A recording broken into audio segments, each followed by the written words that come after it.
Ok, c'est bon, parfait. Bon, ben, bonsoir à tous. Donc, nous sommes dans notre deuxième séance de ce séminaire d'auto-formation qui s'appelle La démocratie alimentaire à l'épreuve du communalisme. Nous avons déjà eu une première séance avec Benoît Daviron, qui est économiste et qui nous a retracé une histoire longue de l'agriculture industrielle, euh, de ce qu'il appelle du solaire au minier, et il nous a alertés sur, bien évidemment, la situation de cette agriculture industrielle, mais aussi sur un élément qu'on évoque très peu, qui est que finalement, la fonction de l'agriculture n'est peut-être pas que celle de nourrir les gens, et qu'il y a un enjeu très fort autour de la question de la biomasse. Donc ça, c'est ce qui a été assez prégnant dans cette première séance. Première séance que vous pouvez revoir en replay, donc dans le dossier qui existe sur le site de BEPS. Et puis, nous entamons donc cette deuxième séance avec Yuna Schifolo, qui est sociologue, et qui va nous faire part de l'ensemble de ses recherches concernant les circuits courts alimentaires et surtout le renouveau des circuits courts alimentaires qu'elle connaît bien, et en quoi ces circuits courts, en particulier depuis à peu près 25 ans, finalement nous montrent qu'il y a un travail politique qui est à l'œuvre dans la reconnexion entre des consommateurs et des agriculteurs. Mais on va voir avec elle que c'est beaucoup plus large et beaucoup plus vaste que l'enjeu autour de cette seule reconnexion. Voilà, donc à toi, Yuna. Très bien, bah merci. Bonsoir à tous. Merci pour l'invitation. En effet, je vais vous parler des circuits courts alimentaires. Enfin, moi, donc, je travaille à l'INRAE, je suis sociologue, agronome de formation initiale, donc avec quand même une lecture sur les enjeux techniques, agricoles, agronomiques. Et je co-anime également le RMT Alimentation Locale, qui est un réseau d'acteurs de la recherche, de la formation, du développement, qui travaillent ensemble pour produire de l'expertise collective sur justement ce phénomène de reterritorialisation de l'alimentation. C'est un réseau qui est financé par le ministère de l'Agriculture, ce qui ne nous empêche pas d'avoir une expertise potentiellement critique vis-à-vis des réglementations et enfin, des mesures qui sont prises par le ministère et d'être force de proposition justement pour l'action publique, qu'elle soit nationale, régionale, locale, voire même européenne.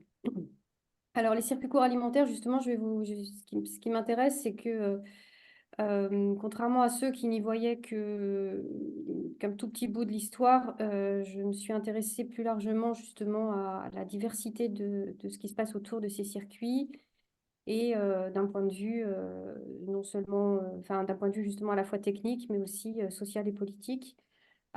Sachant que dans le social, j'englobe justement l'économie, puisque je défends une sociologie économique qui pense que l'économie n'est pas en dehors de la société, mais que l'économie est encastrée dans la société et que la société peut justement la modifier. C'est-à-dire qu'il n'y a pas une fatalité à avoir une économie capitalistique, mais bien l'économie est ce qu'on a envie d'en faire. Et donc, c'est bien ce principe d'encastrement de l'économie dans le social.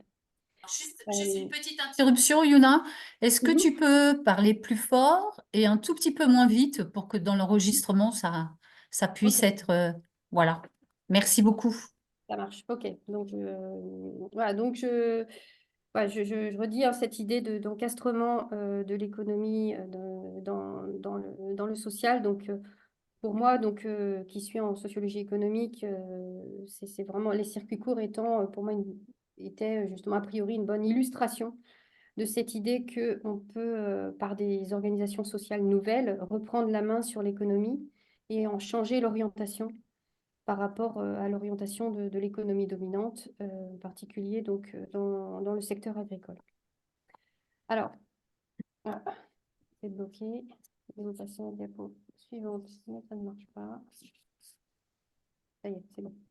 Euh, Juste dans un premier temps, en fait, je voulais partager avec vous donc, ce que sont les circuits courts alimentaires, au sens où ils peuvent être parfois un peu réduits à certaines formes, alors qu'il y a une grande diversité et surtout une grande historicité. Ces circuits courts donc, sont inscrits dans l'histoire de l'agriculture et des régions en France. même si, et là je vous ai mis justement un discours qu'on m'a adressé en 2010, donc c'est un responsable agricole, à l'occasion d'une conférence importante avec beaucoup de représentants de l'agriculture, du secteur agricole dans lequel j'intervenais. Et donc, voilà, malgré le fait que justement ces circuits font partie de notre histoire, notamment la vente à la ferme, les marchés de plein vent, j'y reviendrai. Donc, ces circuits qui ont été beaucoup décriés, marginalisés parce que vus comme une forme de résistance au progrès, d'archaïsme, de difficulté, d'incapacité à s'intégrer finalement dans la modernisation de l'agriculture, donc une forme résiduelle.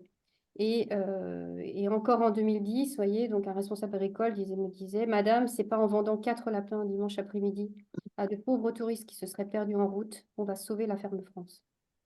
Montrant bien justement à la fois la méconnaissance en fait de ce qu'il y a derrière ces circuits. Donc là, on les réduit à 4 lapins un dimanche après-midi. La méconnaissance aussi de ceux qui les utilisent. Là, ce serait de pauvres touristes qui se seraient perdus en route. Et la méconnaissance aussi des impacts de ces circuits qui, donc, dans une perspective, en tout cas, de sauver la ferme France, donc avec des implicites derrière, hein, donc justement à expliciter. Voilà, donc c'est bien ce projet qui m'intéresse depuis 2005 maintenant. Hein. J'ai commencé à travailler sur ces circuits en 2005, à un moment où justement il devenait une évidence que ces circuits étaient importants. Alors moi, j'étais moins c'était moins l'idée qu'ils devenaient importants pour des consommateurs urbains en quête de sens, mais ils devenaient surtout importants pour des agriculteurs en précarisation. Dans le secteur agricole, donc je rappelle, c'est 22% enfin ouais, 20% en fait des, des agriculteurs vivent en dessous du seuil de pauvreté, à- un peu moins de la moitié donc dégagent un revenu inférieur au SMIC. Donc on est globalement sur une population en tout cas avec une forme de précarité importante, une forme de précarité, aussi de détresse sociale. Hein. Je rappelle que c'est quand même le métier où il y a le plus fort taux de suicide.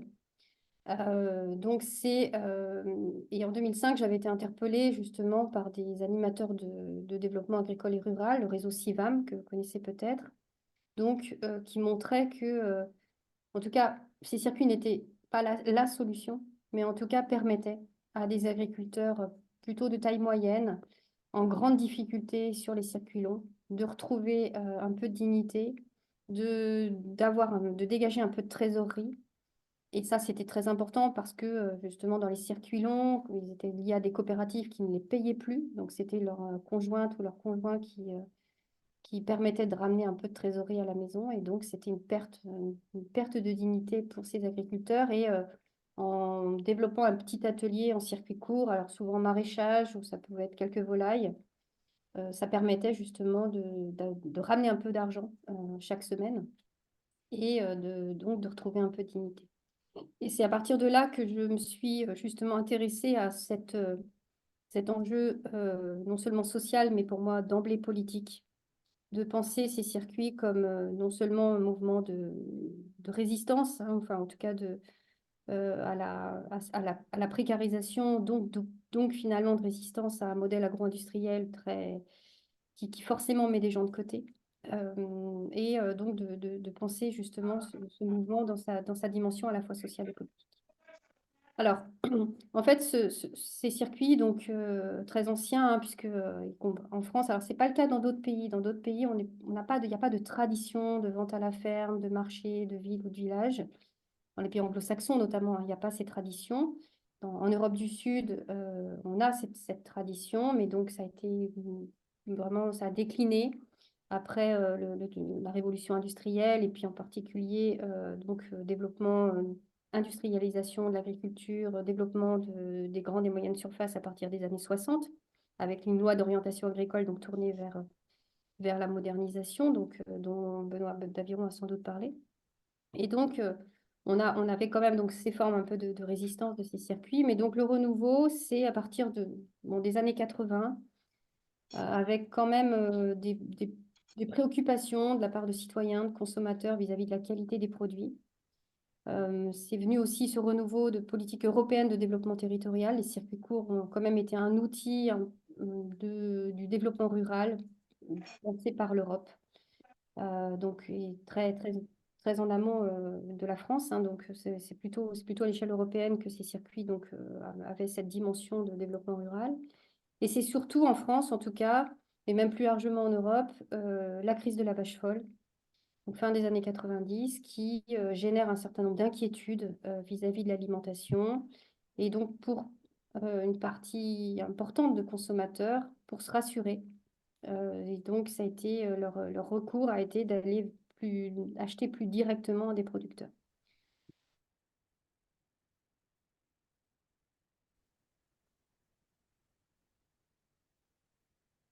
De se redonner confiance en étant plus sûr de l'origine et en ayant accès finalement au mode de production. Alors ça, à ce même moment, les circuits courts sont portés par un mouvement beaucoup plus radical, beaucoup plus affirmé, altermondialiste, qui va notamment à travers la création de la première, donc qui est liée aussi à la création de la première AMAP.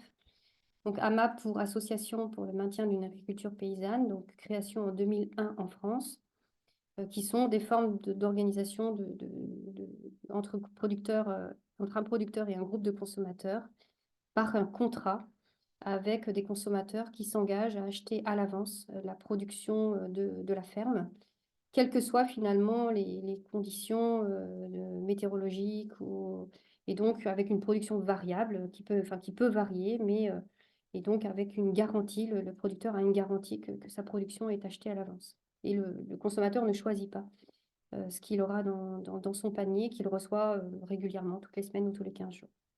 Donc ces AMAP sont très inspirés de systèmes équivalents nés beaucoup plus tôt au Japon, dès les années 60, créés par des femmes des grandes villes japonaises qui étaient inquiètes pour l'alimentation et qui ont donc soutenu des agriculteurs à travers ces formes de contrats, en même temps qu'elles contribuaient justement à faire naître l'agriculture biologique au Japon.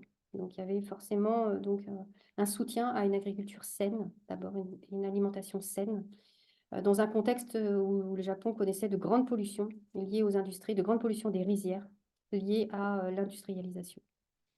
Donc on a ces AMAP donc, qui un peu figurent de l'intermondialisme au moment où on est aussi à des moments de contestation des OGM, de mouvements pour la libéralisation des semences. Donc voilà, ces mouvements se connectent donc également avec notamment le mouvement Attaque assez présent dans cette forme d'alternative. Tout ça a généré, enfin, ouais, donc vous voyez, c'est des mouvements un peu différents entre les peurs alimentaires de consommateurs plus ordinaires, entre guillemets, hein, donc jusqu'à des citoyens engagés, altermondialistes. Une Europe qui n'a pas beaucoup de leviers, puisque vous savez que la politique agricole, principalement le gros de la politique agricole va au soutien à la production, au rendement, à la productivité, et une petite partie de la politique agricole européenne sert au développement rural. Il n'y a pas beaucoup de leviers, il n'y a pas beaucoup d'outils, mais justement, les circuits courts étaient un outil pas cher, en fait, finalement, pour penser le développement rural. Donc voilà, enfin, tous ces moments viennent finalement donner plus de corps ces circuits courts, donc fin des années 90, début des années 2000, ce qui encourage alors, le ministre de l'Agriculture, Michel Barnier, pourtant, enfin, en tout cas lié à un gouvernement de droite, mais en tout cas qui donc s'intéresse à ces circuits, réunit les acteurs concernés pour les définir officiellement et mettre en place un plan d'action pour leur développement. Alors, on en avait un petit peu parlé aussi dans le Grenelle de l'environnement en 2007. Donc, voilà, c'est petit à petit une entrée en politique, dans les politiques publiques de ces circuits, qui va s'amplifier. Alors, même si qui ne s'associe pas forcément de financement spécifique, hein, mais en tout cas, c'est important quand même le moment 2009 parce que c'est la légitimation de ces circuits. Donc, vous êtes vraiment très décrié jusque-là. Alors, ça n'empêche pas ce responsable agricole en 2010 de les caricaturer, d'avoir encore cette caricature un peu de ces circuits, mais pour autant, cette reconnaissance en 2009. Le plan d'action donc, a été un moment important parce que pour légitimer et donc recrédibiliser des mouvements de nature un peu différente, mais en tout cas permettant justement cette reconnexion finalement entre producteurs et consommateurs. Alors, la définition officielle donnée en 2009 pour les circuits courts, c'est un intermédiaire maximum entre producteurs et consommateurs. Finalement, indépendamment de la distance géographique, quand bien même on a tous en tête, enfin, ou on peut avoir en tête que le circuit court, c'est d'abord court en distance géographique. En fait, non, la définition officielle ne mentionne pas la distance géographique parce qu'en fait, c'était compliqué de choisir une distance adaptée à tous les territoires. Dans la Drôme, par exemple, on a une agriculture très diversifiée, on peut s'alimenter tous à 30 km autour de chez soi. Dans le Nord, dans la Beauce, dans la Somme, c'est beaucoup plus compliqué. Il faut aller plus loin. Donc, mettre 30 km, ça aurait été compliqué et ça aurait pour des agriculteurs dans des territoires beaucoup moins diversifiés. Donc, c'était l'idée que cette définition, elle ne soit pas contre-productive vis-à-vis de producteurs qui pourraient se revendiquer des circuits courts en étant justement dans des territoires euh, très peu diversifiés.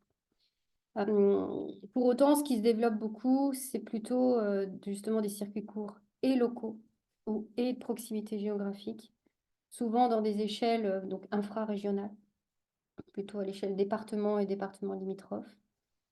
Donc, c'est plutôt dans cette articulation entre une proximité relationnelle, sociale et géographique. Donc, un nombre limité pardon, d'intermédiaires et une distance géographique limitée. Donc, c'est plutôt dans ce type de circuit qui se développe. Qui se développe jusqu'à être soutenu depuis 2014. J'y reviendrai donc à travers la loi d'avenir agricole, à travers ce qu'on appelle les projets alimentaires territoriaux. Donc, c'est un dispositif qui a été introduit dans cette loi et qui encourage les collectivités territoriales, enfin les territoires, mais c'est souvent les collectivités territoriales, donc à réunir les acteurs de l'alimentation du territoire pour soutenir les circuits courts, l'installation d'agriculteurs, l'approvisionnement local des cantines scolaires. Voilà. On reste sur des incitations, sur des encouragements, avec peu ou pas de financement derrière. Mais en tout cas, là, au nouveau, une forme de reconnaissance. Alors, concrètement, alors même si ça a été très peu capté par les statistiques, parce que justement marginalisé, donc les circuits courts, ce qui est intéressant déjà, hein, donc le recensement agricole nous montrait, on a des recensements agricoles tous les 10 ans, donc c'est pas forcément des outils suffisants pour le pilotage aussi des activités. Mais en tout cas, en 2020, on était sur une exploitation sur 4. C'est-à-dire qu'on est à peu près à 90 000 exploitations qui vendent tout ou partie de leur production en circuit court. Et en fait, c'est à peu près équivalent au chiffre de 2010. Alors ça, c'est important parce que, je ne sais pas si justement Benoît l'a dit, mais entre 2010 Enfin, on a perdu 100 000 exploitations en 10 ans. Et donc, en 2010, c'était une exploitation sur 5, mais on avait 500 000 exploitations. Aujourd'hui, en 2020, on en a 400 000. Et donc, on voit que celles qui ont disparu sont d'abord des exploitations en circuit long et que les exploitations en circuit court se sont plutôt maintenues. Parce que celles qui ont disparu, ce sont à la fois celles qui ont eu des départs en retraite. Et d'ailleurs, en circuit long, c'est très difficile hein, de succéder à une exploitation en circuit long parce qu'en général, elle est très endettée avec des très lourds investissements. C'est donc très difficile de reprendre une ferme en circuit long. Et c'est pour ça que les terres, en général, partent à l'agrandissement et pas à l'installation d'un nouvel agriculteur.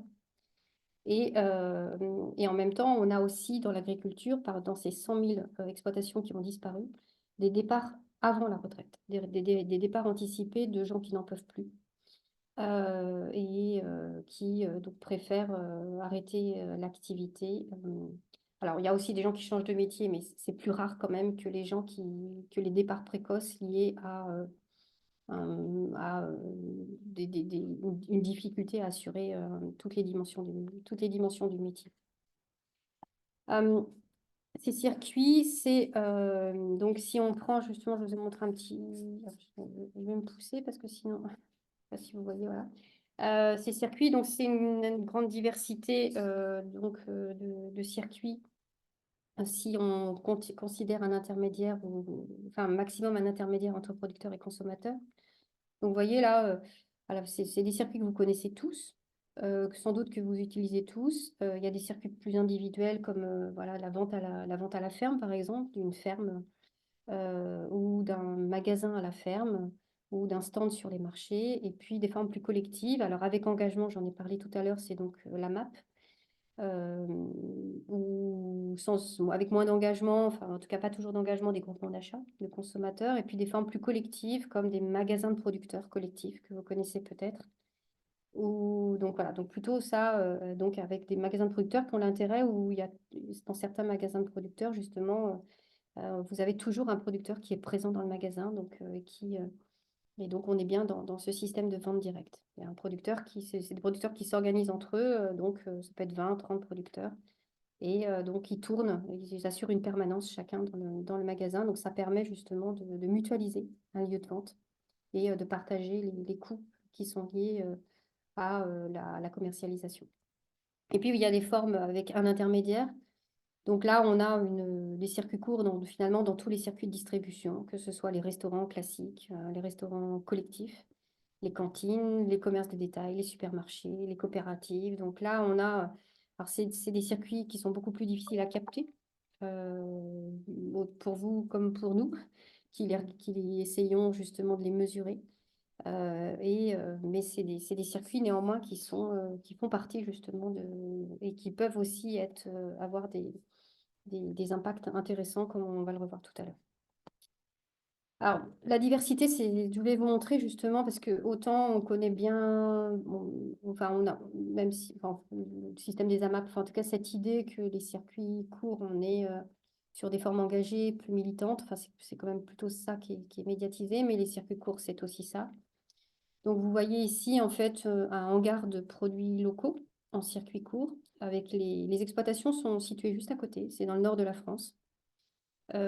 C'est porté par un acteur de la famille Mullier. La famille Mullier, c'est la famille qui a créé l'enseigne de grande distribution Auchan.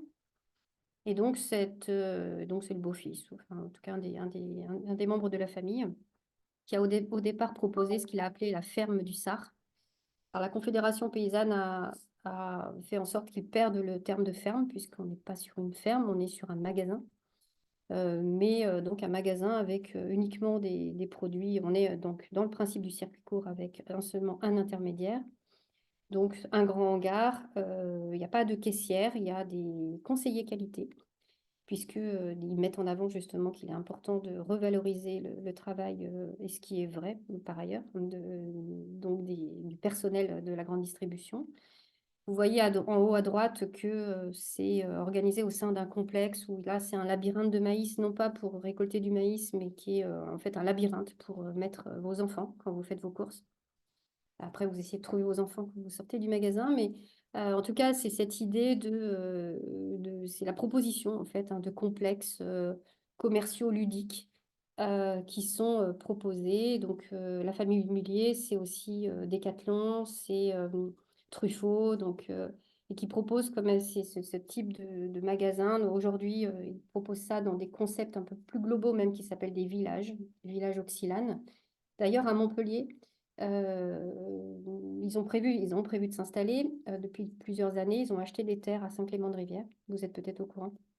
Du fait d'un mouvement citoyen d'opposition, puisque la mairie a accepté en fait l'installation, mais il y a un mouvement citoyen d'opposition qui fait qu'ils n'ont toujours pas pu s'installer. Ça fait plusieurs années que ça dure, donc ce mouvement citoyen entame procédure sur procédure de façon à bloquer le projet. Donc on voit justement que on a des interactions hein, aussi avec les citoyens qui sont importantes dans l'évolution de ces circuits. N'empêche que donc voilà, c'est pour vous montrer, et je vais revenir justement que derrière ces circuits, c'est finalement, c'est pas du tout un monde homogène. Il y a vraiment différentes visions, différents projets sociopolitiques. Avant ça, je voulais vous présenter les acheteurs de ces circuits, qui fréquentent ces circuits, parce que là aussi, souvent, il y a quand même l'idée que ça serait plutôt des catégories socio-professionnelles supérieures et des gens plus aisés. En fait, pas tant que ça. Pas tant que ça, parce que les deux premiers circuits courts en France, c'est la vente à la ferme et les marchés de plein vent, qui sont très loin devant les AMAP, les supermarchés coopératifs, qui là sont beaucoup plus connotés sociologiquement. où là, on a en effet plutôt les 4 sup, enfin, en tout cas, les gens, pas les 4 sup, pardon, les diplômes supérieurs. Parce qu'au niveau du revenu, c'est moins, parce qu'on peut avoir justement des diplômes supérieurs qui, par choix, ou par, enfin, ont pas forcément les revenus les plus hauts. Donc, c'est plutôt le diplôme, en fait, qui est très clivant. Et donc, on va, notamment hein, dans le public, enfin, les acheteurs des AMAP et des supermarchés coopératifs, on va trouver beaucoup de bac+5, voire même des bac+8. Enfin, en tout cas, on va trouver des diplômes plus élevés. Par contre, je dis comme finalement les deux circuits courts les plus développés, ce sont les marchés et la vente à la ferme. Donc là, on a une clientèle beaucoup plus diverse. Et donc, vous voyez, là, c'est dans la répartition. Donc, alors, certes, on a plus de femmes parce que c'est souvent plus les femmes qui font les courses alimentaires. Mais au niveau de la répartition, donc on a un peu plus de cadres et de retraités que la moyenne française. Mais on s'éloigne pas tant que ça de la population française. Donc, on a justement, en tout cas, et certains circuits sont très mixtes socialement. Et c'est pour ça que nous, j'en reparlerai après, mais on s'est dit que le marché de plein vent était justement un lieu pour refaire de la politique et pour penser la démocratie alimentaire. Parce que c'est le circuit le plus mixte socialement et c'est le circuit où, y compris les partis politiques, diffusent des tracts. Enfin, donc, c'est vraiment un lieu important dans les cités, enfin, dans les villes et dans la cité au sens politique. Alors, vous voyez, on n'a pas d'enquête très récente hein, sur l'importance hein, de ces circuits. C'est en 2013, on voyait que c'était 10% du total des achats. Une enquête un peu sérieuse, parce que les sondages, en fait, sont pas vraiment fiables. Hein. Si on vous demande est-ce que vous avez envie d'acheter des produits locaux, tout ça, c'est difficile de répondre non. Donc là, c'est une enquête un peu sérieuse qui disait qu'on était plutôt à 10% en 2013, mais 2013, c'était il y a 10 ans, donc c'est pour ça qu'on va l'actualiser l'année prochaine. Mais on a des enquêtes en fait dans les territoires qui ont montré qu'en tout cas, alors avant l'inflation, on était quand même sur une progression hein, une progression et une diversification des acheteurs. Je reviendrai aussi sur la question de l'inflation. Alors ce que je voulais vous montrer, puis après on va peut-être faire un petit moment de questions si vous le voulez bien, c'est justement de souligner déjà l'hétérogénéité et les différentes approches en fait de ces circuits. Notamment au moment du plan Barnier, donc 2009, au moment de la reconnaissance des circuits courts, en fait, il y avait quand même déjà d'emblée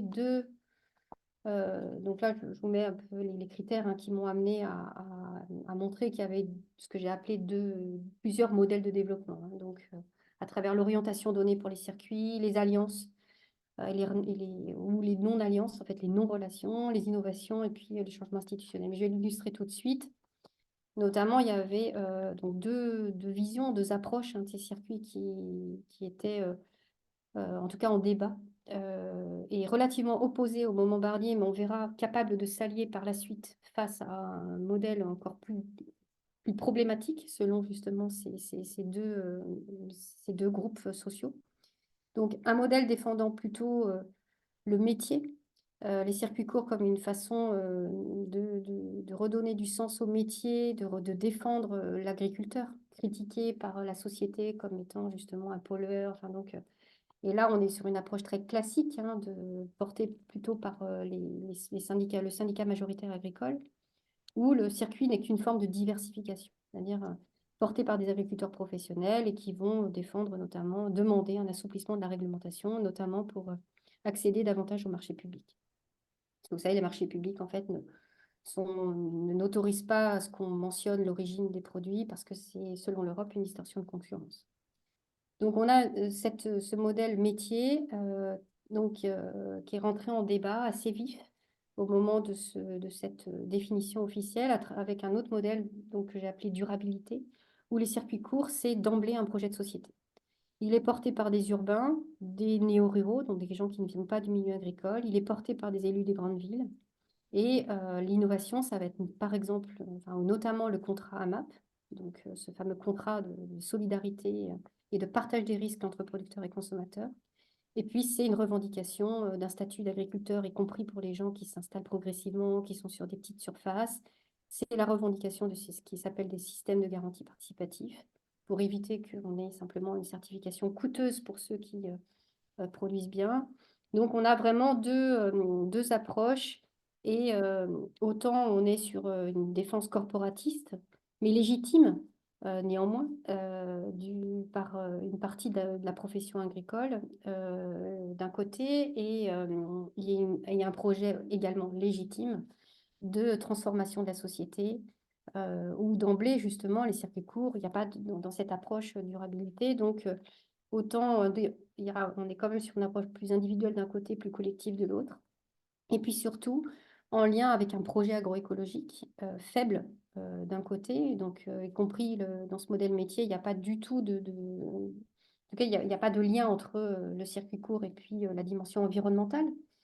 Alors que dans le modèle durabilité, ce projet de société, le circuit court ne va pas sans, ou ne se conçoit pas sans une agriculture bio ou presque. Donc, on est vraiment sur deux approches différentes et deux visions, hein, donc, qu'on fait que le ministre voulait à l'époque qu'il y ait non pas un label, parce qu'un label c'est cher à contrôler, enfin un label au sens étatique, hein, donc, mais plutôt une charte d'adhésion volontaire qui pourrait donc être. Mais en fait, ces deux modèles n'ont pas réussi à se mettre d'accord, et donc il y a eu, notamment sur la question de l'intégration de la condition pardon, environnementale. Faut-il, oui ou non, donner une condition de respect de l'environnement au circuit court dans la définition, dans la charte? En fait, il n'y a pas eu un accord, donc du coup, il n'y a pas eu de charte. Et après, il y a eu, mais ce n'est pas les seules visions, puisqu'il y a une vision beaucoup plus entrepreneuriale qui est arrivée assez vite. Avec, je vous ai présenté hein, la famille Mullier, Auchan, donc, parce que Otera du Sar, c'est aussi ancien, hein, c'est la même époque, une vision entrepreneuriale. Donc, où les circuits courts, c'est évidemment une stratégie marketing. C'est une alliance revendiquée avec les classes moyennes. Donc, c'est un modèle entrepreneurial qui va dire très vite que les circuits courts, au sens alternatif, sont chers, trop chers, pas accessibles. Et donc, l'accessibilité passe forcément par la grande distribution, ou en tout cas la logistique, le marketing de la grande distribution. Mais de manière là aussi quand même intéressante, introduit la question de la logistique peu ou pas traité par les autres modèles. Et or, c'est aussi un sujet important, on va le revoir, y compris pour l'accès de tous à l'alimentation de qualité. Et puis, un modèle qui est apparu un peu plus, enfin, dans le cadre du réseau rural, en lien aussi avec, je vous disais, cette politique de développement rural portée par l'Europe, où le circuit court est d'abord, et qui va en fait fonder les projets, enfin être un peu à l'origine des projets alimentaires territoriaux. C'est cette idée que les circuits courts, c'est d'abord un vecteur de développement territorial, donc porté par des acteurs territoriaux, qui vont permettre la participation, la gouvernance, la transparence, et donc revendiquant justement une innovation, à savoir la gouvernance alimentaire territoriale, donc où le circuit court devient non seulement un levier de développement territorial, mais aussi un vecteur de transition agroécologique. Donc l'hypothèse, c'est que justement en se réunissant, en permettant la participation, donc ça encourage ça permet les apprentissages et ça encourage le changement de pratiques agricoles, de pratiques alimentaires. On a ces quatre visions qui ensuite, enfin, qui continuent parce que c'est vraiment une mosaïque, une espèce de puzzle, hein, donc avec évidemment pas avec des morceaux, enfin, un puzzle c'est pas la bonne image au sens parce que les pièces sont indépendantes, presque indépendantes, mais là en fait c'est comme il y a de l'interpénétration finalement entre ces modèles. Et on a un modèle d'économie collaborative qui apparaît dans les années 2010, mais très lié au numérique, et donc là, qui notamment va s'illustrer à travers ce qui s'appelle un modèle que vous connaissez peut-être, qui s'appelle, enfin, un exemple, pardon, qui s'appelle la ruche qui dit oui. Donc, c'est pas l'économie collaborative donc, et face à ça, une contre-proposition plutôt autour de communs alimentaires, donc qui va reprendre, enfin, avec une économie collaborative maîtrisée, contrôlée, donc qui va aussi potentiellement s'appuyer sur le numérique, mais avec un numérique donc qui est sous contrôle. Donc on a vraiment Et ce sur quoi je reviendrai après, mais on peut avoir ce point un moment, un point de discussion maintenant, tel que aussi j'essaie de suivre, hein, et notamment enfin, pour bien connaître les travaux de Dominique, mais et plus largement, donc de justement voir comment, à un moment, la sécurité sociale de l'alimentation, donc version 1, donc prend racine, hein, enfin, tel que moi j'essaie enfin, de le voir, mais ce sera aussi des sujets un peu de discussion, donc dans cette approche commun alimentaire. Alors qu'une sécurité sociale version 2, telle que Dominique Paturel peut la proposer, elle, donc, va justement être plus large et l'inscrire dans une rencontre, en tout cas dans une tension entre ces modèles, mais avec une perspective donc d'une transformation plus globale des systèmes alimentaires. Voilà, donc ça permet aussi de resituer, mais on y reviendra dans la deuxième partie si vous le voulez bien. Et je vous propose, si ça vous va, peut-être de prendre un moment de questions, de discussion par rapport à ce paysage que j'ai brossé à grands traits. Ouais, voilà, si certains d'entre vous veulent clarifier des choses qui viennent d'être dites pour qu'on puisse passer à la seconde partie.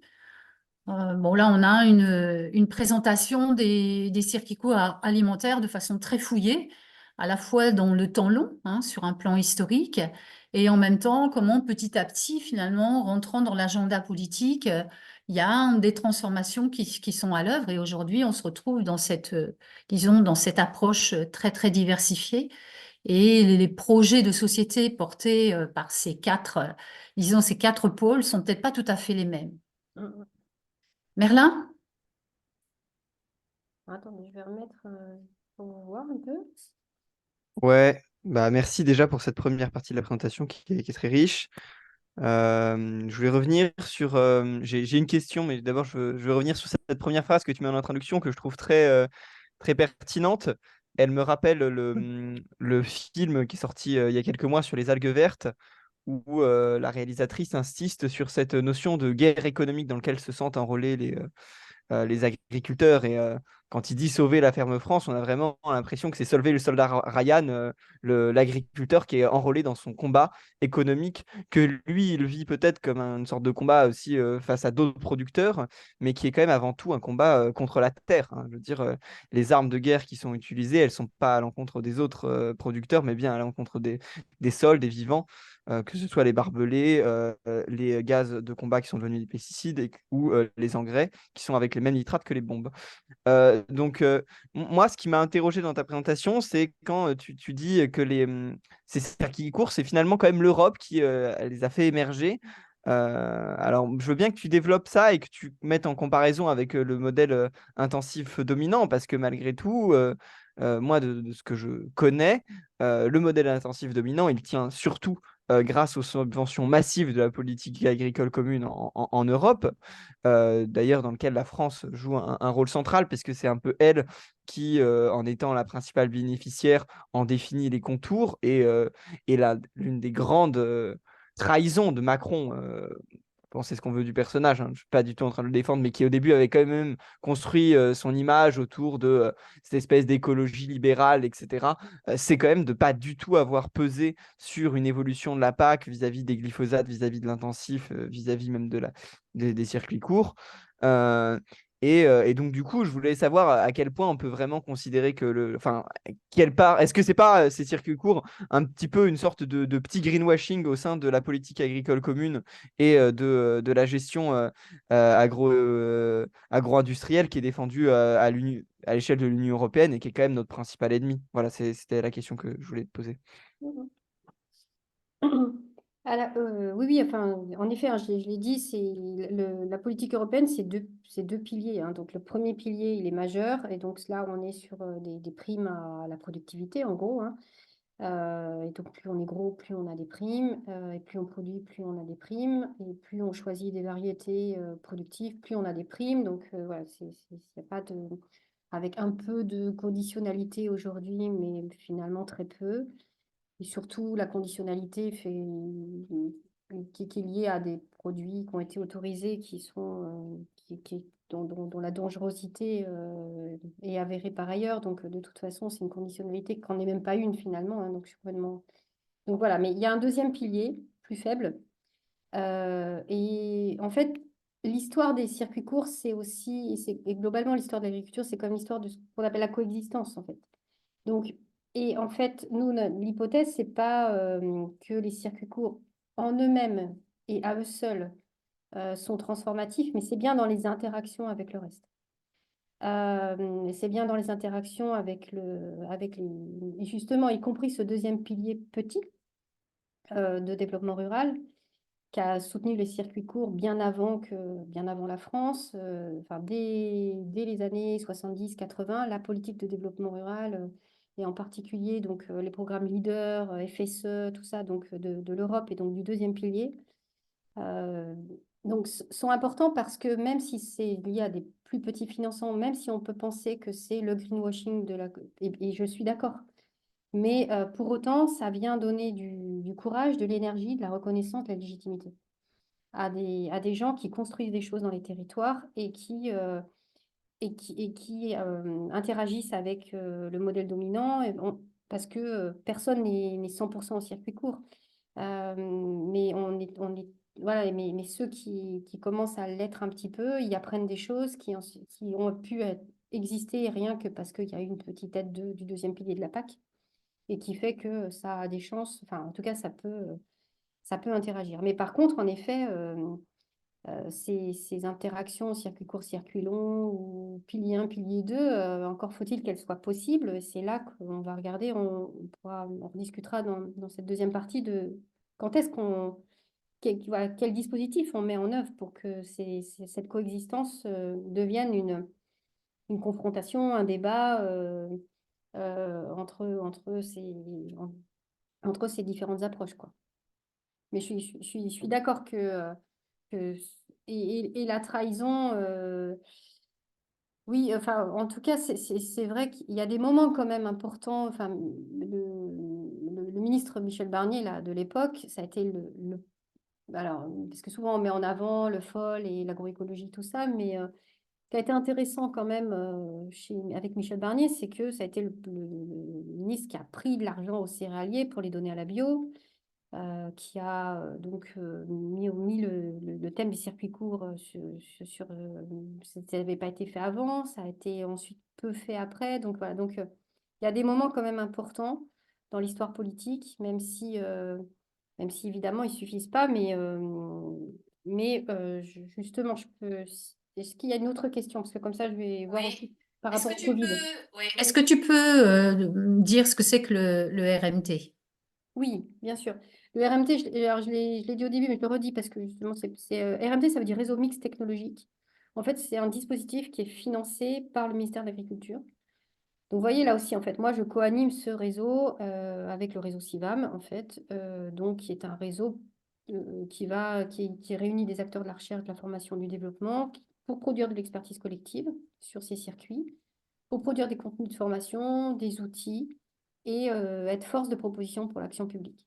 Donc, c'est financé par le ministère, mais je vous dis, ça n'empêche pas on est totalement libre de produire, enfin déjà, on produit de l'expertise et on est totalement libre de faire des recommandations qui peuvent aller à l'encontre des politiques publiques qui sont prises par ce même ministère. C'est d'ailleurs ce qu'on fait, mais avec des arguments solides. Sébastien? Oui, j'ai une question. Ce qui m'a étonné tout à l'heure, c'est le fait qu'entre 2010 et 2020, ben, il y a eu 100 000 exploitations en moins et que malgré tout, le niveau, on va dire, du circuit court est resté à peu près stable. Je suis assez étonné parce qu'en fait, quand on dit que les petites fermes sont reprises par les grandes exploitations, donc j'allais dire que les paysans sont remplacés par des exploitants agricoles industriels, comment on peut penser qu'il y a un avenir pour les circuits courts, alors même que les fermes vont devenir de plus en plus grandes et devenir des exploitations toutes, et du coup, et avoir de moins en moins de paysans qui, pour moi, sont les plus à même d'alimenter un circuit court et puis avec de vrais produits de bonne qualité, quoi. Mm. Alors, non, oui, on a perdu 100 000 exploitations, mais donc on a plutôt perdu des exploitations en circulant. Et les terres, en fait, les exploitations en circulant, elles ont plutôt servi quand elles ont disparu, elles ont servi à l'agrandissement. C'est-à-dire qu'une exploitation qui faisait 200 hectares, elle s'est mise à en faire 400, parce qu'elle a récupéré l'exploitation qui s'arrêtait. Et par contre, le nombre en valeur absolue, hein, d'exploitations en circuit court, il est plutôt resté constant, montrant quand même que c'est des exploitations plus résilientes, enfin, en tout cas qui ont moins cessé leur activité, et qui ont aussi davantage été reprises. Parce qu'il y a il y a notamment quand on regarde justement le taux de succession, il est beaucoup plus faible en circuit long qu'en circuit court. Une ferme en circuit court, elle a des repreneurs. Aussi parce qu'elle est beaucoup plus attractive. Et notamment, là où c'est intéressant, c'est on travaille beaucoup avec les lycées agricoles qui sont d'ailleurs présents dans le RMT Alimentation Locale. Et en fait, les projets d'installation, par exemple en maraîchage, les jeunes en fait qui sont dans les lycées agricoles, aujourd'hui, la majorité en maraîchage ont un projet en circuit court. Donc là, on est sur un renouvellement, mais ça n'empêche pas que les exploitations en circuit long continuent à grossir, parce qu'en plus, elles ont c'est là que on a, nous, aussi alerté plusieurs fois, hein, l'État sur le non-contrôle, hein, du foncier agricole, hein, puisque donc, ce foncier agricole, il continue à aller plutôt à l'agrandissement et pas au circuit court, mais il n'empêche que on a des exploitations en circuit court qui se maintiennent, qui sont reprises, et plutôt qui se renouvellent, qui contribuent au renouvellement de la population agricole, justement, en étant aussi, en permettant l'installation de gens qui ne viennent pas du milieu agricole. Donc, on a un taux de ce qu'on appelle des hors cadres familiaux, donc des gens qui ne viennent pas de l'agriculture, qui est beaucoup plus fort en circuit court qu'en circuit long. Donc, participant à ce brassage social aussi et culturel dans la population agricole. D'accord, merci. Après, voilà, donc justement, On passe à la seconde partie. ouais, je reviens, je voulais vous montrer ce qui s'était. On a pas mal étudié aussi. Ça marche plus. Alors, on met ça. Donc, pendant le Covid, les choses ont bougé aussi. Et ça a été un autre moment important, y compris politiquement. Donc, pendant le Covid, les circuits courts ont été très sollicités. Par des gens nouveaux, notamment par des consommateurs nouveaux. La demande était jusqu'à x10, parce que les circuits courts pouvaient apparaître plus sûrs que les circuits longs. Il y en a qui avaient retrouvé un peu cet effet. Pareil, dans la vache folle, on a eu peur de l'alimentation, et là, pareil, il y avait une peur de certains de consommateurs d'être contaminés à travers l'alimentation en circuit long. Donc, le circuit court, il rassure. C'est aussi parce qu'il y avait plus de temps pour cuisiner, y compris pour cuisiner. Des préoccupations liées à la santé. Donc, le circuit court qui est quand même souvent perçu comme permettant justement d'accéder à des produits meilleurs pour la santé, avec une meilleure qualité nutritionnelle, plus frais aussi. Donc, c'était en lien, autant justement résister à la maladie et au Covid en allant plutôt dans les circuits courts et chercher des produits frais et avec des vitamines, du goût, enfin tout ça. Pour des questions de solidarité aussi, il y a eu des consommateurs qui ont bien vu qu'il y avait des producteurs qui avaient perdu des débouchés, hein. Donc, les marchés ont été fermés, la restauration collective a été fermée, les restaurants privés ont été fermés, donc l'export a été un peu perturbé. Donc, par solidarité, il y a eu des consommateurs qui consommaient pas forcément en circuit court et qui sont allés vers les producteurs de leur territoire. Et puis, il y a aussi les circuits courts, de manière assez paradoxale, mais sont devenus plus pratiques. Aussi parce que, comme il n'y avait pas de circulation, les producteurs pouvaient plus facilement aller livrer en ville. Et donc, il y a eu des producteurs qui ont proposé justement des livraisons dans les quartiers, dans les villes. Donc, ça a pu, parce que ce côté manque de praticité, hein, des circuits courts, il est quand même présent. Et donc, parce qu'il devenait plus pratique, ça a pu attirer des nouveaux publics, notamment parce qu'il y avait des consommateurs, par exemple, qui se sont organisés dans des quartiers, dans des immeubles. Il y en a un qui connaissait un producteur qui lui a téléphoné et ils ont organisé des livraisons, et on a pu voir justement des livraisons à des groupements d'achat un peu spontanés qui se sont créés pendant toute cette période. Donc, en tout cas, le choc de la fermeture des marchés a été intéressant, ça a été en fait absorbé et par une réorganisation, hein, donc a été beaucoup soutenu par les consommateurs. les collectivités souvent après, dans un deuxième temps, mais en tout cas par les consommateurs, les citoyens, donc avec beaucoup d'actions en ce sens. Le Covid, c'est aussi la prise de conscience plus largement parce que justement, les circuits courts, ils ont rassuré parce qu'il y avait une inquiétude. Alors, les circuits longs ont tenu. Il y a eu des pénuries alimentaires parce que il n'y a pas eu de réelle pénurie alimentaire. Il y a eu des gens qui se sont jetés sur les pattes et donc des ruptures de stock parce que les supermarchés ont peu de stock. Mais les circuits longs ont continué à alimenter, donc il n'y a pas eu de véritable pénurie alimentaire. Mais par contre, il y a eu une prise de conscience des fragilités, des dépendances, du fait qu'on ne contrôle pas, qu'on ne maîtrise pas les flux alimentaires, les flux qui nous nourrissent. Euh, mais le président l'a dit après, déléguer notre alimentation à d'autres serait une folie. Et c'est pourtant ce qu'on a fait. Et le Covid a permis de s'en rendre compte. Et donc, il y a eu, donc, à partir de ça, on a fait une grande enquête dans le cadre du RMT, donc, qui s'appelle Manger au temps du coronavirus, qui est un petit livre vraiment un très, très facile à lire, où on a fait un peu des constats, il y a eu beaucoup de témoignages de ce qui a pu se passer, beaucoup de réflexions de la part de citoyens, de consommateurs, d'élus, d'agents de supermarchés, enfin, de différents, enfin, de différents types de personnes qu'on a mis là-dedans. Et donc, à la suite de ça, donc, on a fait beaucoup de propositions pour l'action publique, justement vis-à-vis de la préemption du foncier agricole pour que ça soit permettant d'abord l'installation de fermes nourricières pour nourrir les villes. Des propositions aussi, de changer la réglementation logistique qui ne permet pas ou peu la mutualisation des transports entre agriculteurs. Voilà, donc différents types de propositions d'action qui ont d'ailleurs été traduits en termes d'amendements pour la loi climat et résilience, à la demande en fait d'un groupe de députés, pourtant de la majorité, qui donc nous a demandé, suite à cette enquête, de faire des amendements pour permettre une reterritorialisation, donc faire évoluer les réglementations pour permettre plus facilement la reterritorialisation. Donc, changement du code des marchés publics, changement de la réglementation pour les abattoirs, parce que notamment les éleveurs, en fait, vous voyez, il y a de moins en moins d'abattoirs en France parce que il y a les petits abattoirs ferment.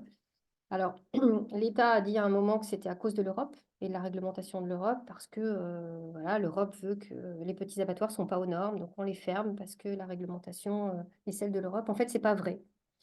C'est pas vrai parce que l'Europe permet justement deux réglementations. Une réglementation pour les petits abattoirs et une réglementation pour les gros abattoirs. La France a décidé d'appliquer la réglementation pour les gros abattoirs à tous les abattoirs, qu'ils soient petits ou gros. Si bien que c'est des réglementations très dures, très strictes, liées à la manipulation de gros tonnages.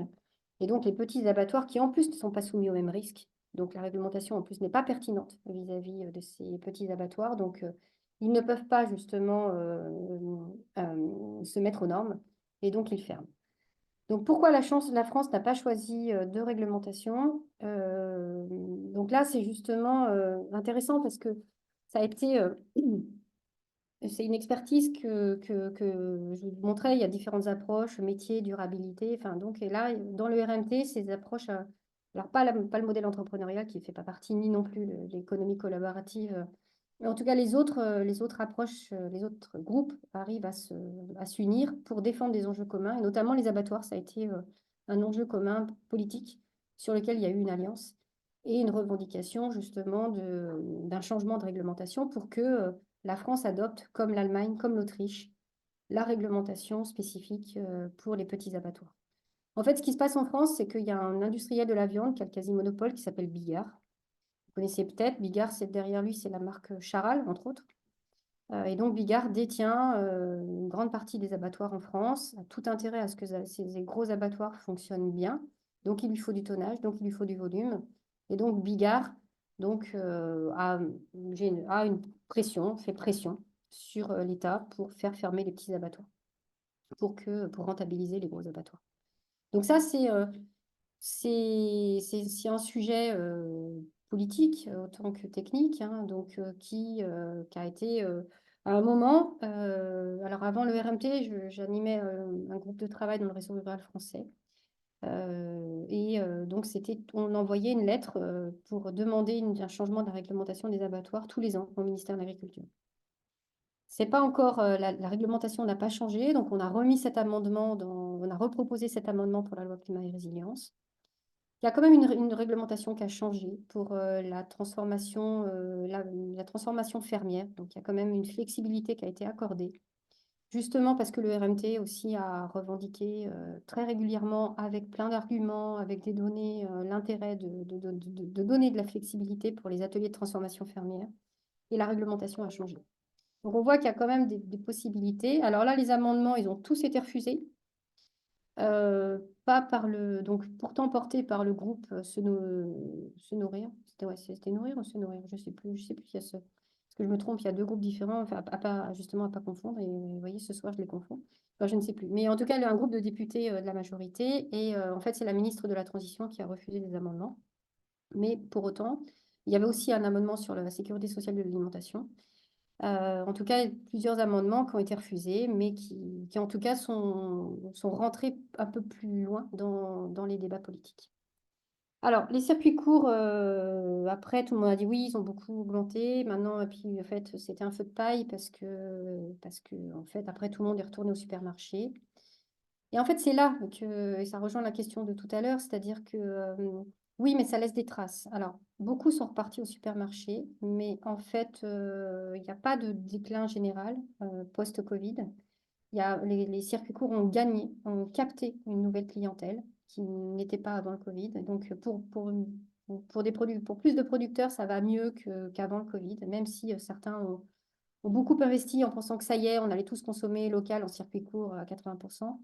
En fait, non, évidemment. Donc, il y a des déceptions, il y a des gens qui ont investi, même carrément qui ont recruté du personnel qu'ensuite ils ont été obligés de licencier. Donc, beaucoup de déceptions, mais une progression. Donc, on continue quand même sur cette progression, y compris pendant cette période d'inflation. On continue sur cette progression puisque les circuits courts donc, sont notamment perçus. En fait, et ça, c'est aussi parce qu'on fait un observatoire des prix. En fait, les prix ont moins augmenté en circuit court qu'en circuit long. Déjà parce que les agriculteurs sont moins dépendants des intrants sur lesquels il y a eu une augmentation des prix, notamment les engrais, donc ont été jusqu'à x10 avec la guerre en Ukraine, enfin, avec aussi la spéculation. Donc, les agriculteurs en étant moins dépendants, et c'est aussi parce que les agriculteurs en circuit court pratiquent ce qu'on appelle une forme d'économie morale ou économie de la modération, c'est-à-dire qu'ils ne répercutent. Alors, c'est aussi problématique, parce qu'ils ne répercutent pas la hausse de leurs coûts de production sur le consommateur pour que les consommateurs puissent quand même accéder à leurs produits. Et donc, du coup, on a une moindre augmentation des produits en circuit court, si bien que, y compris, alors ça a été d'ailleurs confirmé par l'Association nationale de consommateurs Que Choisir, qui a fait une grande comparaison des prix, qui a montré que les circuits courts n'étaient pas plus chers pour les légumes qu'en circuit long et même moins chers en bio. Alors, pour les fruits et légumes et les produits non transformés. Pour les produits transformés, les circuits courts sont plus chers parce qu'on n'est pas sur des usines, on est sur de la fabrication à petite échelle, il n'y a pas d'économie d'échelle. Donc, forcément, on est sur des produits plus chers, mais en tout cas, sur des produits bruts, non transformés, les circuits courts sont globalement moins chers, et y compris l'UFC, pendant cette période de l'inflation, donc, communique sur le circuit court achat malin, à partir du moment où on passe un peu de temps, on passe un peu de temps à les cuisiner. Alors évidemment, ça pose des questions, tout le monde n'est pas en possibilité de cuisiner. Donc évidemment, il y a toujours une dimension, cette dimension à prendre en compte. Voilà. Mince. Je ne sais pas pourquoi mon ordinateur se bloque. Voilà. Je voulais vous montrer aussi, en fait, le travail que l'on mène, qui pour nous est un travail important justement d'évaluation de ces circuits aussi. Alors, en fait, il est important, enfin, là, je m'inscris, moi, dans une économie politique, notamment avec plusieurs auteurs qui mettent en avant justement l'indicateur comme étant un objet politique, au sens où l'indicateur et la façon même dont on le mesure, il soutient aussi un projet politique autant que scientifique, hein. En tout cas, mais aussi justement, il est intéressant d'élargir l'évaluation d'une activité économique, puisque le circuit court, on est sur une activité économique. Et classiquement, qu'est-ce qu'on fait quand on étudie une activité économique? On mesure, si on est à l'échelle d'un pays, le produit intérieur brut qui est généré par des activités économiques, ou si on est à l'échelle d'une entreprise, le chiffre d'affaires. Point. À la limite, si souvent, on regarde aussi les emplois. Et d'ailleurs, le chantage à l'emploi est fréquent et fait qu'on va maintenir plutôt un agroalimentaire massif sans penser à la qualité des emplois et plutôt à leur quantité. Donc, l'idée, à travers les circuits courts, c'est déjà d'élargir de diversifier les indicateurs et notamment de mettre en avant ce qu'on appelle des nouveaux indicateurs de richesse qui permettent justement de dire que ces circuits contribuent à d'autres richesses économiques que simplement le PIB ou le chiffre d'affaires ou une quantité d'emplois, mais aussi des richesses sociales, environnementales, bien sûr avec des limites, bien sûr à certaines conditions. Hein, donc on reste, en tout cas, surtout, enfin moi, je fais de la recherche. Enfin, l'idée c'est aussi d'être évidemment, et puis de toute façon, je défends une recherche engagée, mais pas militante. Engagée parce que je fais ce choix de travailler sur ce sujet, justement, mais avec une objectivité, enfin en tout cas dire en essayant justement de voir aussi les points faibles, hein, de ces circuits qui évidemment ne sont pas la solution unique. Mais en tout cas, déjà, c'est intéressant de voir la diversité des indicateurs. Alors évidemment, des indicateurs qui sont construits, choisis avec les personnes qui vivent ces circuits, ou même qui les critiquent, justement pour pouvoir générer des débats et des apprentissages autour de ça. Et donc, c'est là qu'on a pu mettre en avant que les circuits courts, c'est moins le chiffre d'affaires qui importe que l'apport régulier de trésorerie, qui permet la dignité, qui permet donc de la qualité de vie, qui permet de la reconnaissance. Donc, on voit déjà l'interaction forte entre l'économique et le social. C'est aussi, j'en parlais tout à l'heure, hein, les installations. Les installations agricoles, en tout cas dans le secteur du maraîchage, se font majoritairement au circuit court. Donc, on a une contribution au maintien et au renouvellement de la population agricole. Et puis, je ne vais pas forcément les développer tous, mais c'est pour vous montrer justement la diversité d'indicateurs avec sur le social, la valorisation du conjoint, par exemple. Hein, notamment, ces circuits ont permis beaucoup, enfin, en tout cas à des femmes, notamment, d'avoir un statut dans la profession agricole. Si je suis sur l'environnement, ce qui va être intéressant, alors il y a plus de bio dans les circuits courts qu'en circuit long, mais c'est tout ce processus d'écologisation des pratiques qu'on a pu constater sur un grand nombre d'agriculteurs. On s'est intéressé aux agriculteurs qui ne sont pas venus au circuit court en étant des militants de l'environnement en particulier, mais plutôt des opportunistes. Ou des gens en difficulté financière. Et sur les circuits longs et cherchant justement à se diversifier. Vous voyez, le fameux modèle métier que je présentais au départ. Et en fait, on voit qu'il y a une écologisation des pratiques agricoles pour beaucoup, surtout en vente directe, parce qu'il y a une pression réelle ou ressentie du consommateur, parce que surtout, le circuit court permet à nouveau à des agriculteurs de discuter avec leurs collègues. Parce que quand ils sont en circuit long, les seules personnes qui voient, enfin en tout cas les personnes qui voient le plus souvent, c'est le vendeur d'engrais ou de produits phyto. Alors que dans le circuit court, ils se retrouvent sur les marchés, ils se retrouvent dans les boutiques de producteurs et ils discutent technique. Et le passage, la transition agroécologique, c'est d'abord une question technique et c'est prendre des risques aussi parce que potentiellement on va moins produire, il faut savoir observer les maladies, enfin. Et il n'y a rien de mieux que le dialogue entre collègues, le dialogue technique entre collègues pour se réconforter, pour des conseils en fait. Hein, et donc, d'autant qu'en plus, la transition agroécologique, par ailleurs, les agriculteurs n'ont pas justement accès forcément à des formations, en tout cas pas aux horaires qui leur conviennent. Parfois, elles sont coûteuses. Les chambres d'agriculture n'ont pas le temps et ni même la mission de conseiller tout le monde pour ça. Et donc, le dialogue technique entre collègues vient justement compenser ce besoin, enfin, répondre pardon, à ce besoin de conseils techniques entre collègues, de conseils techniques pour le passage à une agriculture plus écologique. Sauf il y a un circuit court qui ne marche pas, c'est le circuit court avec la grande distribution. Là encore, en fait, pourquoi? Parce que le supermarché, même quand il s'approvisionne localement, directement auprès d'agriculteurs, et c'est d'ailleurs une tendance, les grandes surfaces s'intéressent de plus en plus au local, au circuit court, à la vente, à l'appro direct. Mais en fait, justement, quand ils s'approvisionnent en légumes, ils veulent des produits légumes zéro défaut. Ils ne veulent pas et tous bien calibrés, donc pas de carottes tordues, tachées, pas de pommes avec des trous, tout ça. Alors la grande distribution dit que c'est la faute des consommateurs, parce que les consommateurs, si on ne leur donne pas des pommes toutes lisses, toutes brillantes et pas tachées, ils ne vont pas les acheter. Donc ce serait la faute du consommateur. En tout cas, la grande distribution réclame des produits propres et bien calibrés. Et donc, pour faire ça, en fait, les agriculteurs, ils sont obligés d'utiliser des produits phytosanitaires en amont. Il n'y a pas le choix. Donc, même quand autant les autres circuits courts encouragent la transition agroécologique, parce que justement, ils acceptent des produits qui sont moins calibrés, donc plus divers, plus diversifiés, mais la grande distribution, non. Donc, on reste sur une agriculture qui utilise des produits phytosanitaires.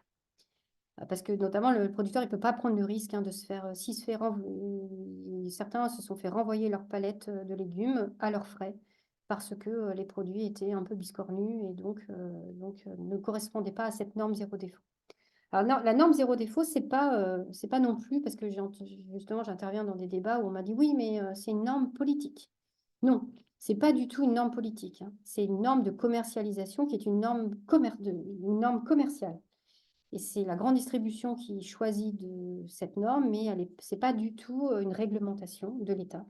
Il n'y a pas une obligation à vendre des produits non biscornus dans la grande distribution. Donc, c'est vraiment un choix commercial. Voilà, donc en tout cas, il y a des grands enjeux. Enfin, à travers les indicateurs, on voit aussi ce qui peut être envoyé. Ce qui nous intéresse aussi, c'est en mesurant des indicateurs, par exemple la préservation de la biodiversité ou d'autres technologies de transformation aussi qui peuvent être utilisées. Donc, c'est aussi de renvoyer ces indicateurs vers les circuits longs pour voir comment justement ils se comportent, ces circuits, vis-à-vis de ces indicateurs qui sont mis en avant par les acteurs des circuits courts eux-mêmes. Et puis, sur le point de vue gouvernance ou des enjeux politiques, on a là, à travers ces circuits, c'est quand même souvent une porte d'entrée. Alors, je ne dis pas qu'elle est suffisante, mais une porte d'entrée pour les collectivités pour s'intéresser à l'alimentation. Parce que c'est pas forcément... en tout cas, pour beaucoup de collectivités, rentre par là, par l'intérêt de développer les circuits courts, soutenir les circuits courts. C'est aussi souvent par cette entrée pour ensuite aller penser des politiques alimentaires. C'est aussi des leviers de participation citoyenne, même si c'est souvent justement les personnes plus éduquées et plus aisées. Enfin, en tout cas, on a un déficit de participation des personnes de petit budget. Aussi du fait de manque de compétences et puis aussi d'associations qui font tampon, souvent, qui sont qui arrivent dans ces politiques alimentaires en représentant les familles à petit budget et donc finalement en faisant écran, et donc permettant pas une participation plus directe de ces personnes. Mais je voudrais quand même pointer, du point de vue de l'évolution de la réglementation, c'est pas parce que ces circuits restent alors, on ne sait pas bien, comme ils représenteraient 15 à 20% des achats alimentaires, une exploitation sur 4. Ils ne sont pas amenés à devenir dominants, ils ne sont pas amenés à remplacer les circulants et de toute façon, ce ne serait pas forcément durable non plus, au sens où ils ont aussi leur fragilité, ils ont aussi leurs limites. Mais pour autant, c'est intéressant de voir comment ils peuvent être des lieux d'apprentissage, de transition, de transformation et d'évolution des réglementations. Bon, bien sûr, des limites, c'est beaucoup de travail, c'est beaucoup de charge mentale, c'est des nouveaux rapports de domination qu'on a pu aussi, enfin que Dominique a montré, qu'on a pu montrer aussi à travers justement des travaux en commun. C'est des revenus hétérogènes Et là aussi, pareil, un éleveur, en fait, selon s'il y a un abattoir à proximité, la performance économique de son atelier en circuit court, il va varier de 1 à 4. S'il n'y a pas d'abattoir à proximité, le temps qu'il aille déposer ses animaux, qui reviennent, qu'il retourne chercher ses animaux découpés, qui reviennent, le temps plus l'essence, plus tout ça, c'est pas rentable. Donc, de toute façon, s'il n'y a pas de... Donc, on voit que c'est pas simplement... Alors, les revenus, ils sont liés à la capacité de l'agriculteur, de l'agricultrice à s'organiser, mais ils sont évidemment liés à l'équipement du territoire. Donc ça renvoie à la responsabilité des collectivités locales, mais aussi des citoyens qui élisent leurs maires et leurs élus. Donc on a des facteurs territoriaux qui sont très importants à ce niveau de justement des revenus. Voilà. Et puis une émission de gaz à effet de serre qui est avec des résultats mitigés, c'est-à-dire que les circuits courts, ça peut être aussi beaucoup de petits déplacements, de petits volumes. Et donc là, on a avec des véhicules pas optimisés. Donc c'est là qu'il y a besoin de mutualisation, il y a besoin de regroupement, mais sans déshumaniser. Et c'est là toute la tension, enfin la tension avec 2 mots, entre justement l'optimisation logistique et le maintien du lien humain qui est déjà, enfin, qui est le vecteur principal de transformation et de mise en politique. Voilà ce que je voulais. Après, je pourrais développer 2, 3 petites choses après, mais peut-être si vous avez un moment là encore pour qu'on puisse discuter. Oui, tout à fait. Est-ce qu'il y a des précisions, des clarifications, des questions?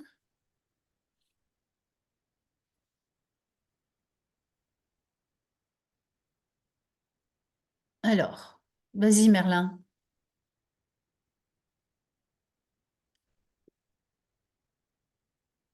Vas-y Merlin. Ouais, excuse-moi. Hmm. Ouais, c'était pas tant pour revenir sur cette partie-là qui, moi, je la trouve très claire et très intéressante, notamment sur cette période Covid, qui est éclairante, hein, parce que pas seulement sur ce plan-là, en fait, il y a quand même été un moment donné où elle a prouvé qu'une décroissance n'était pas si difficile à mettre en place de l'économie et qu'elle pouvait avoir des conséquences assez vertueuses. Mais c'était pour revenir sur quelque chose que tu m'avais dit dans ta réponse. Enfin, je suis désolé de te tutoyer, peut-être qu'on se vous voit plutôt, pardon. Non, non, Euh, pas de problème.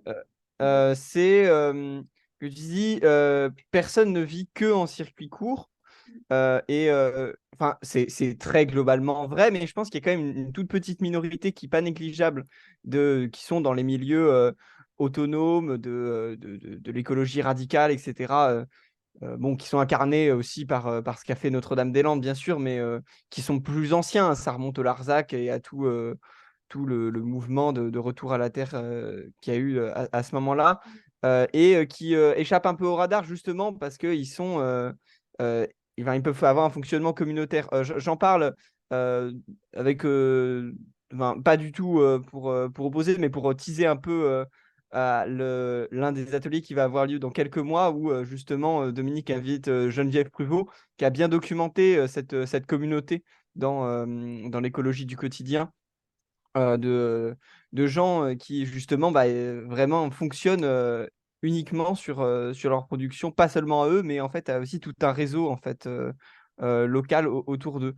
Euh, et d'ailleurs, ce qui est intéressant, c'est que là, on voit dans les points négatifs que tu mets sur le circuit court le temps de travail et la charge mentale et des nouveaux rapports de domination. Et c'est quelque chose qu'elle documente assez bien, y compris dans ces milieux très anarchistes, etc. Elle dit que c'est pas du tout des babas cool, c'est des babas speed qui passent en fait leur temps à travailler pour tenir leur petites exploitations, leur petit mode de vie. Et que, en fait, on retrouve assez facilement des formes de répartition genrée du travail qui sont assez lourdes pour les femmes, etc., ou d'autres choses de ce genre. Et je trouvais que c'était intéressant de compléter ton propos avec ce petit élément-là. Voilà, c'est tout. Oui, oui, complètement. Ouais, tu veux réagir, Yuna? Oui, c'est vrai que voilà, je suis plus. Enfin, je connais moins, c'est même moi personnellement, j'ai pas forcément documenté ces communautés. Après, ça nous intéresse quand même dans le RMT. En fait, justement, on voit des installations collectives de fermes en fait où c'est pas plusieurs jeunes et moins jeunes d'ailleurs s'installent ensemble mais tout en restant indépendants. Enfin, parce que moi, enfin, sociologiquement, ce qui m'intéresse dans ces circuits, c'est vraiment ce renouveau un peu comme enfin, je suis un peu dans la lignée de, je sais pas si vous connaissez les travaux de Philippe Corcuff, mais donc dans ce rapport individu-collectif en fait qui se rejoue et donc comment on est à la fois seul et ensemble, individu et collectif. Voilà, donc tout ça m'intéresse et donc c'est pour ça que sans être allé jusqu'au... enfin, en tout cas, moi, j'ai pas regardé spécifiquement les communautés très autonomes. Je sais elles font partie hein, de cette histoire de résistance des circuits courts, hein, notamment Bertrand Hervieux, qui est un sociologue rural, là aussi les avait documentés, hein, avec Daniel. Après l'entrée que tu prends, bon, peut-être que c'est pas trop clair là pour l'instant, mais c'est quand même d'y rentrer par le citoyen ordinaire.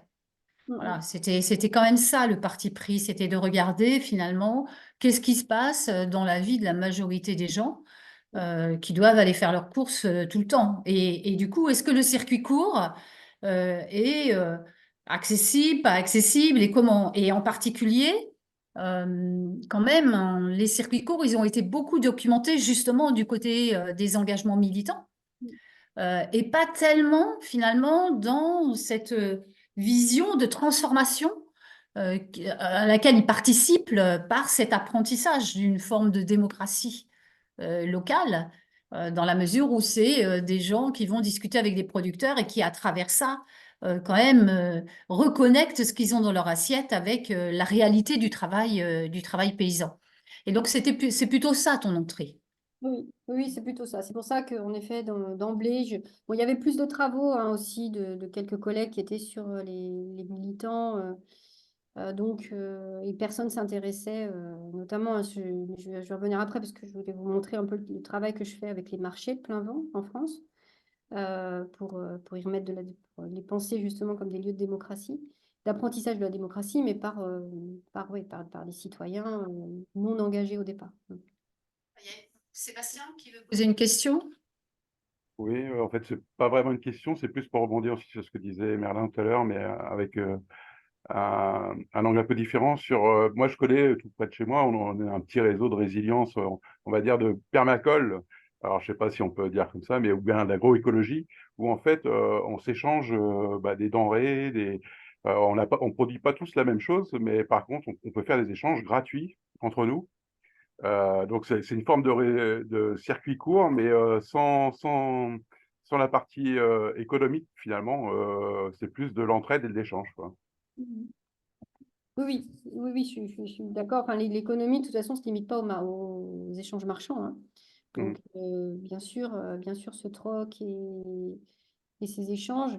Mais, mais ce qui m'intéresse, moi, c'est, alors tout en reconnaissant hein, qu'il ne faut pas confondre, enfin, économie et marché, c'est pas la même chose. Et il y a l'économie informelle ou l'économie non marchande qui est tout aussi importante. Mais ce qui m'intéresse, c'est bien de penser comment, à travers les circuits courts, des citoyens, y compris non engagés au départ, non militants, peuvent reprendre la main sur l'économie marchande et en changer les règles. C'est pour ça que c'est celle-là que je regarde en priorité que j'ai moins allé, y compris sur les jardins collectifs, ouvriers, tout ça, qui font partie hein, de ces, qui pour moi sont, ouais, non, comment on transforme l'économie marchande D'accord, en inventant collectivement d'autres règles et en d'accord. partant de gens ordinaires. C'est tout le défi, hein, parce que c'est sûr que c'est plus long, mais il y a des choses qui se passent, quoi. Je veux juste faire un tout petit ajout, mais de toute façon, c'est quelque chose qu'on verra avec Geneviève, etc. La population de ces milieux autonomes, d'ailleurs à laquelle en fait Sébastien appartient en partie, euh, ne se résume pas à une population de militants cultivés. L'exemple de la ZAD qui sert de vitrine est effectivement plutôt composé de gens comme ça, mais dans tous les réseaux qui existent partout sur le territoire, c'est pas nécessairement le seul profil qu'on retrouve. Et il y a des gens qui choisissent ce mode de vie-là, alors avec une relative conscience du monde, mais pas forcément ils ne le vivent pas forcément comme un engagement politique. Et le cas de la ZAD qui politise énormément sa pratique de production, etc., et qui alimente des luttes autour, etc., et en fait plutôt marginal. Je pense que c'est intéressant aussi Enfin, je crois que c'est un des vrais apports du travail de Geneviève, de montrer que dans cette population de l'autonomie rurale, etc., il n'y a pas uniquement une population militante, même si on peut qualifier ça d'une forme de militantisme. Je crois que c'est important aussi de se dire que les citoyens lambda ne sont pas seulement les citoyens qui sont intégrés dans la société, on va dire. Voilà, mais, euh, mais après, je comprends totalement l'approche que tu as et je ne suis pas du tout en train de la remettre en cause. Non, c'est juste que, si tu veux, l'approche qui est proposée ici, pour la comprendre, elle part d'une situation ordinaire de la vie.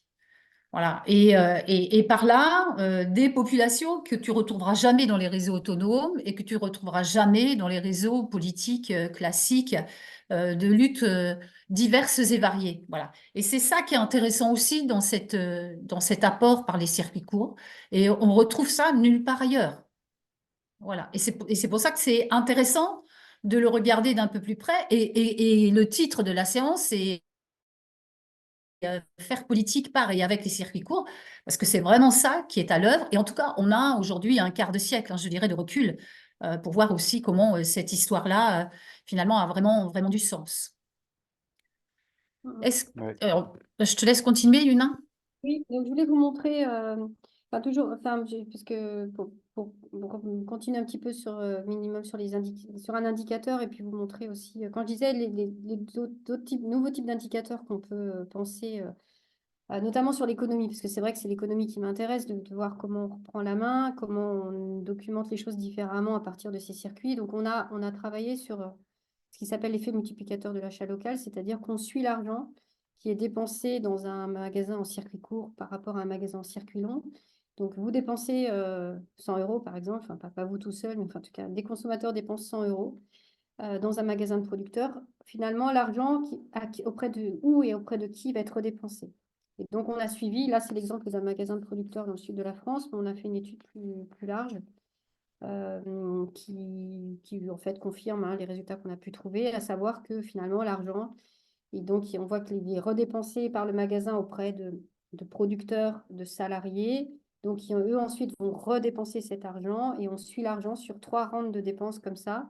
Et on voit que il y a principalement l'argent en circuit court va rester dans le territoire et profiter plutôt à un réseau de petites entreprises versus l'argent dépensé dans un supermarché va fuir rapidement et du territoire et plutôt profiter à des acteurs plus dominants.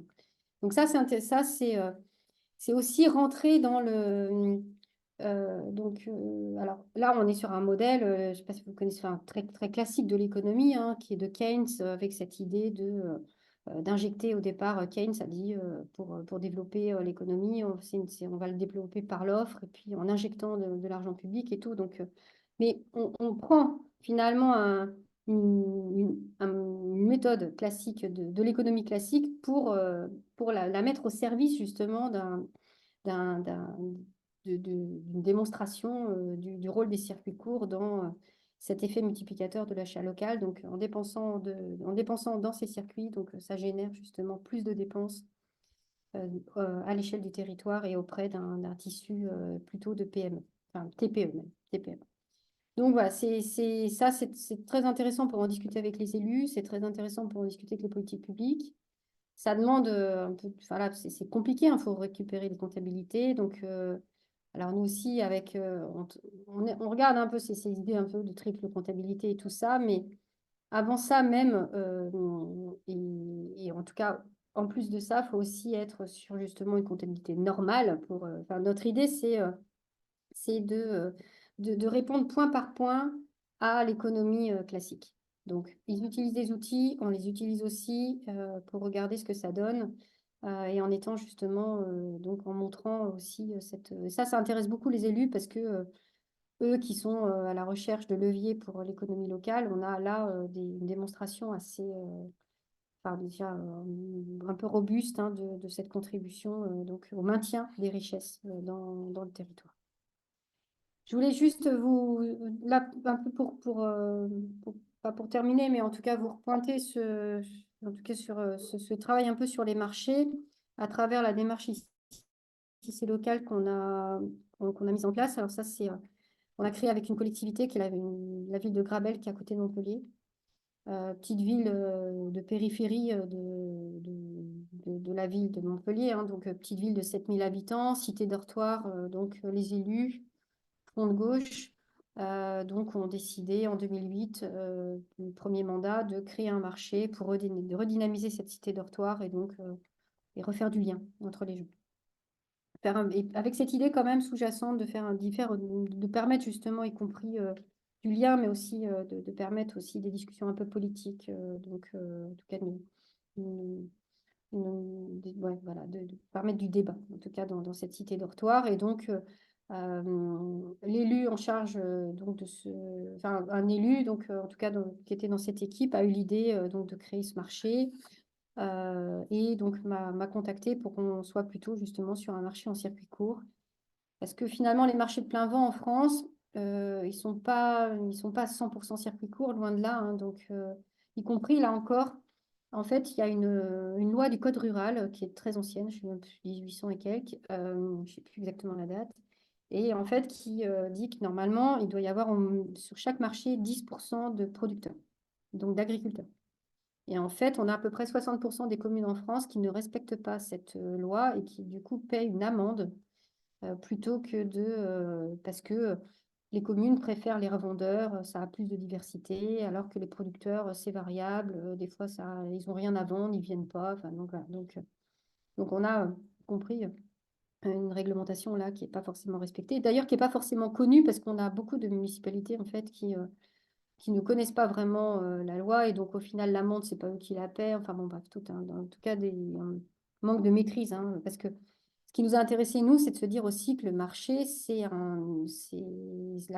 sous compétence de la commune, donc c'est un outil de politique publique dont on fait plus grand chose, c'est-à-dire que souvent les communes elles ont délégué donc souvent à l'association des marchés le syndicat pardon des commerçants non sédentaires, donc qui sont tenus par des revendeurs. Et la commune, finalement, n'est plus gestionnaire de ces marchés de plein vent. Donc, il y a plus. Voilà, donc, et nous, on s'est dit que c'était intéressant de voir comment les communes pouvaient reprendre la main sur cet outil et faire de la politique à partir de ces marchés. Et c'est ce qui a été un peu le cas, parce qu'en fait, il y a un marché qui a été créé en circuit court, donc déjà co-géré avec une gestion un peu collégiale entre consommateurs, professionnels et puis partenaires, donc notamment la collectivité ou les associations locales. Et ça a donc été plutôt un marché privilégiant les circuits courts, parce que dans les autres marchés, il y a du circuit long, il y a des producteurs, mais c'est plutôt des marchés mixtes, hein, en général en France. Et donc là, une orientation circuit court privilégiée, mais pourtant des questions de la part de consommateurs justement non engagés, qui se sont mis à faire leurs courses parce que finalement, c'était plus pratique que d'aller plus loin. Donc un marché qui s'ouvre comme ça en 2008 dans la ville de Grabel. Et donc ils sont arrivés sur ce marché, mais qui avait une vision du circuit court très réductrice avec, on disait à l'époque, en circuit court, oh là là, parce que c'était notamment la caricature des AMAP, vous allez manger du chou tout l'hiver.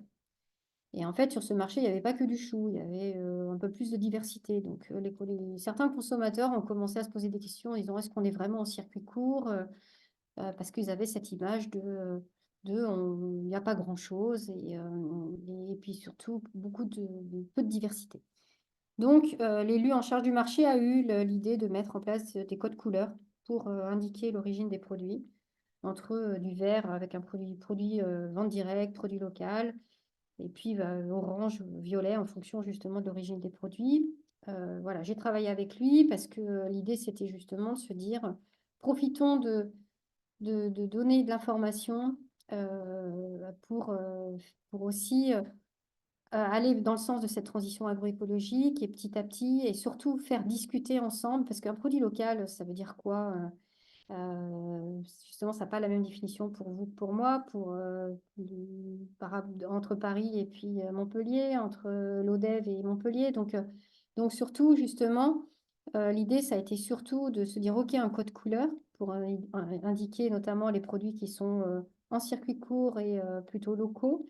Mais surtout, regardons comment on peut discuter ensemble, définir ensemble ce que c'est qu'un produit local Et puis rajouter des critères de durabilité qu'on souhaite collectivement avoir dans ce territoire pour encourager le changement d'agriculture. Et notamment, ce code couleur, il impose que les produits soient à minima de saison. Donc qu'ils soient en circuit court, locaux, mais aussi qui respectent la saisonnalité, puisque c'est la première grande étape vers la durabilité, vers la transition écologique. Donc tout ça est géré localement. Et surtout, vraiment, alors il y a des couleurs hein, sur le marché avec des produits qui, selon leur origine, ont des couleurs différentes. Mais c'est vraiment. Et ce qui est intéressant, c'est à la fois que. Parce que ces couleurs, ce système de couleurs génère des discussions, des apprentissages chez des consommateurs qui n'auraient de toute façon pas posé la question de l'origine des produits, de pourquoi celui-là il est vert, pourquoi celui-là il est orange, pourquoi celui-là justement il est étiqueté neutre. Parce que les étiquettes neutres, ça veut dire que c'est des produits qui ne sont pas en circuit court, pas locaux, pas de ou pas de saison.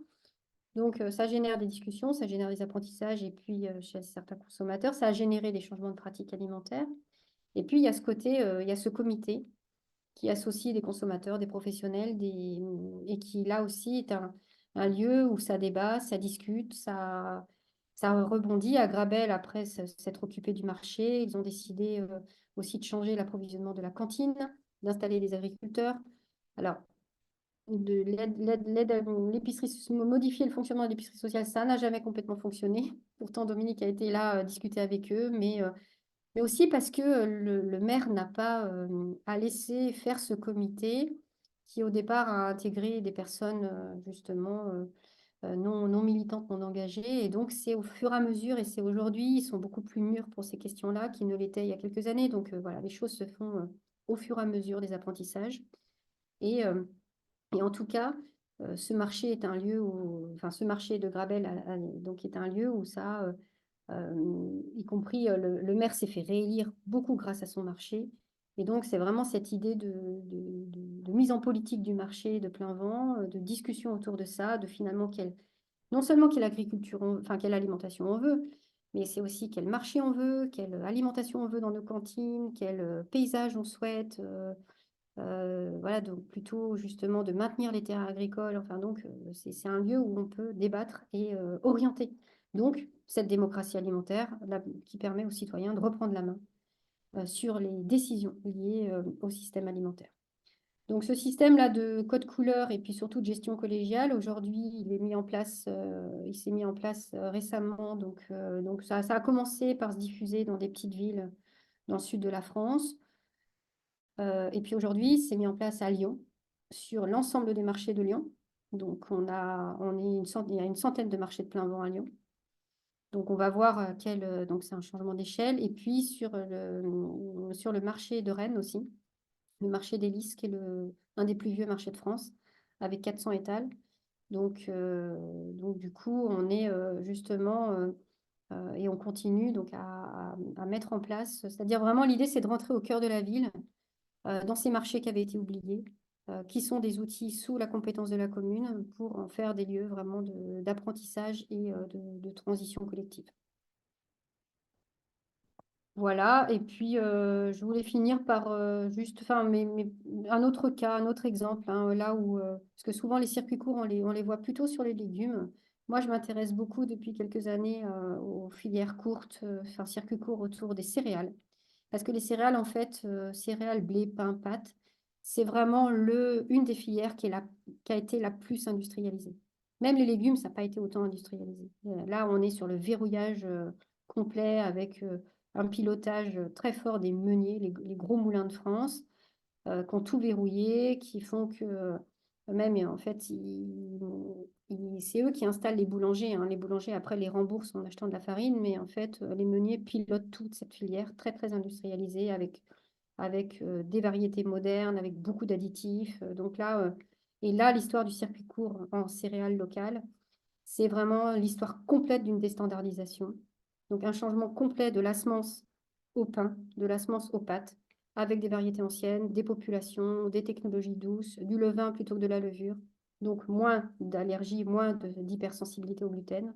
Donc beaucoup d'enjeux technologiques, beaucoup d'enjeux avec donc, des moulins meules de pierre plutôt que des cylindres. Enfin, donc vraiment une déstandardisation, évidemment plus d'agriculture biologique, plus d'agroécologie. Et donc là, vous voyez, là, c'est un recensement qu'on a fait en 2019. On avait on avait compté 260 initiatives. Alors, depuis l'initiative individuelle du paysan qui fait tout, paysan, boulanger, paysan pastier, jusqu'à des filières collectives avec beaucoup de collégialité. Et puis maintenant, alors j'ai pas les derniers chiffres hein, du recensement 2023, mais on est au moins à 3 fois plus. C'est-à-dire qu'on a un foisonnement vraiment d'initiatives territoriales autour de ces filières locales, céréales, pain, pâtes. Et on est vraiment, en tout cas, qui commence à inquiéter les moulins et les industriels de ces filières, alors qui font une offensive, hein, donc avec des produits locaux qui pourraient y ressembler. Mais donc voilà, donc il y a en tout cas un moment de bascule là aussi et une histoire intéressante sur le plan technique, mais aussi mais évidemment politique, d'une complète déstandardisation et donc vraiment d'une construction d'une nouvelle façon de faire et de penser dans ces filières autour des céréales. Voilà, donc je vous laisserai de toute façon, je laisserai de toute façon à Dominique la présentation, hein, si vous voulez la regarder après à tête reposée. Mais voilà, je suis un peu ouverte. Si vous avez des questions. Merci beaucoup. C'était extrêmement complet. Et je suppose que même pour ceux qui connaissaient les circuits courts, ils ont appris énormément de choses. Est-ce que une question? Deux questions? Ok. Bon, moi, je vais t'en poser une. Finalement, par cette entrée par les circuits courts, plutôt du côté des consommateurs ordinaires, c'est quand même une certaine façon de poser une définition de la démocratie alimentaire. Hein. Donc, tu l'as dit à plusieurs fois, c'est reprendre la main sur des systèmes alimentaires. Mais bon, cette définition en elle-même, elle est relativement simple et en même temps, on ne voit pas bien ce que ça peut vouloir dire face à cette agro-industrie qui est quand même énorme. Voilà. Bon. Et donc, est-ce que, il me semble aussi que dans cette idée de démocratie alimentaire telle que tu la développes, il y a aussi l'idée qu'elle participe finalement à assurer une sécurité alimentaire. Et dans une certaine mesure, est-ce qu'il n'y a pas, par le biais de cette reprise en main des systèmes alimentaires, pour les habitants et les habitantes, un apprentissage de qu'est-ce que ça veut dire la sécurité alimentaire? Déjà, ça, c'est la première chose. Et la deuxième chose, c'est comment, à partir disons, de cette entrée comme ça, comment, euh, comment on peut regarder l'évolution de cette démocratie? Voilà, parce que là, on la parle, on la décrète un peu par des indicateurs qu'on construit, des choses comme ça, mais comment on voit un peu cette évolution de reprise en main par les habitants en général sur le fait de comprendre ce qu'il y a dans leurs assiettes?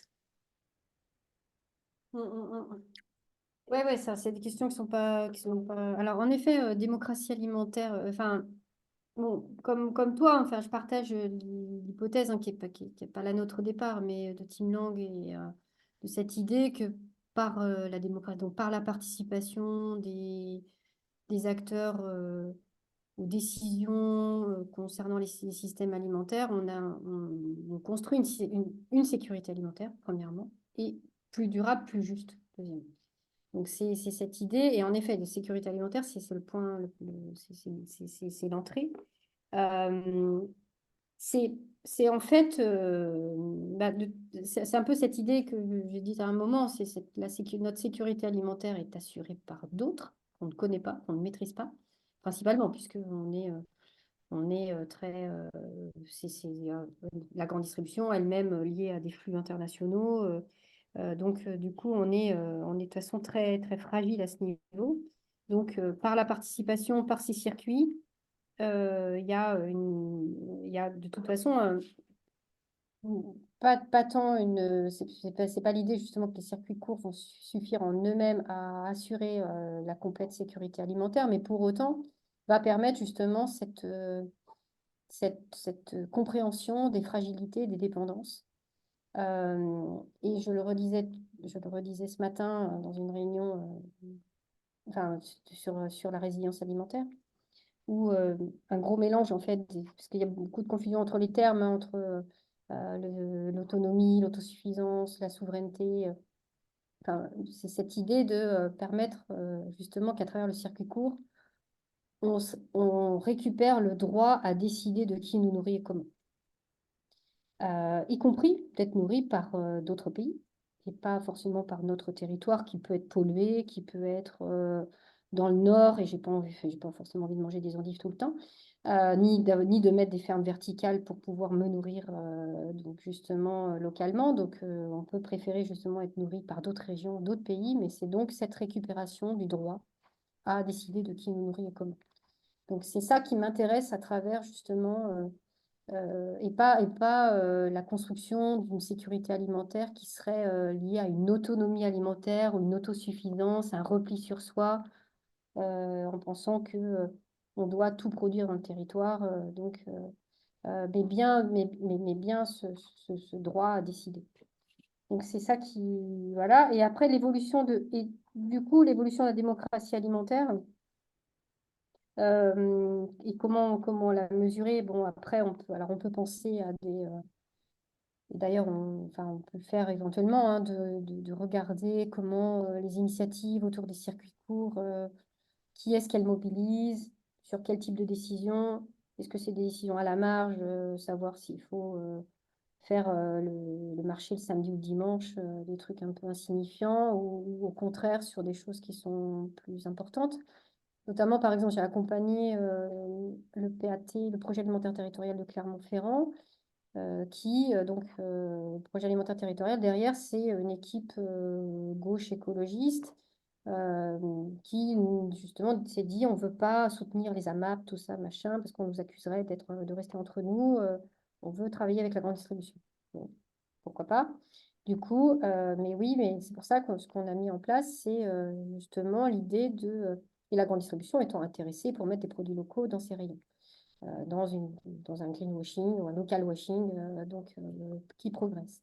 Et en fait, ce que je leur ai proposé, c'est justement de mettre des citoyens dans la négociation de nouvelles relations entre producteurs et consommateurs, entre producteurs, et grande distribution, pour pouvoir devenir les tiers veilleurs de ces relations commerciales. Et là, on a pris des citoyens qui vont au supermarché, d'ailleurs qui vont pas peu ou pas en circuit court, et qui seraient très contents d'avoir des produits locaux en supermarché, mais avec un peu d'apprentissage derrière en disant attention, justement, ce produit local, j'ai redit, la norme zéro défaut, elle empêche, voilà, sachez que la norme zéro défaut empêche des produits, la non-utilisation de phyto. Donc, est-ce que vous acceptez ou pas des produits un peu biscornus, voilà. Et donc, d'être vraiment dans des acteurs de cette relation. Et c'est là que je me dis que c'est moins en comptant le nombre de gens qui participent à ci ou à ça, que d'ouvrir des fronts, des brèches, d'aller dans les endroits mettre les citoyens dans les endroits où ils ne sont pas, en fait. C'est ça qui m'intéresse. Et là, dans la relation producteur-grande distribution, si on peut mettre des citoyens dans la négociation de ces relations, c'est là qu'à mon avis, on a un progrès du côté de la démocratie alimentaire. Une question?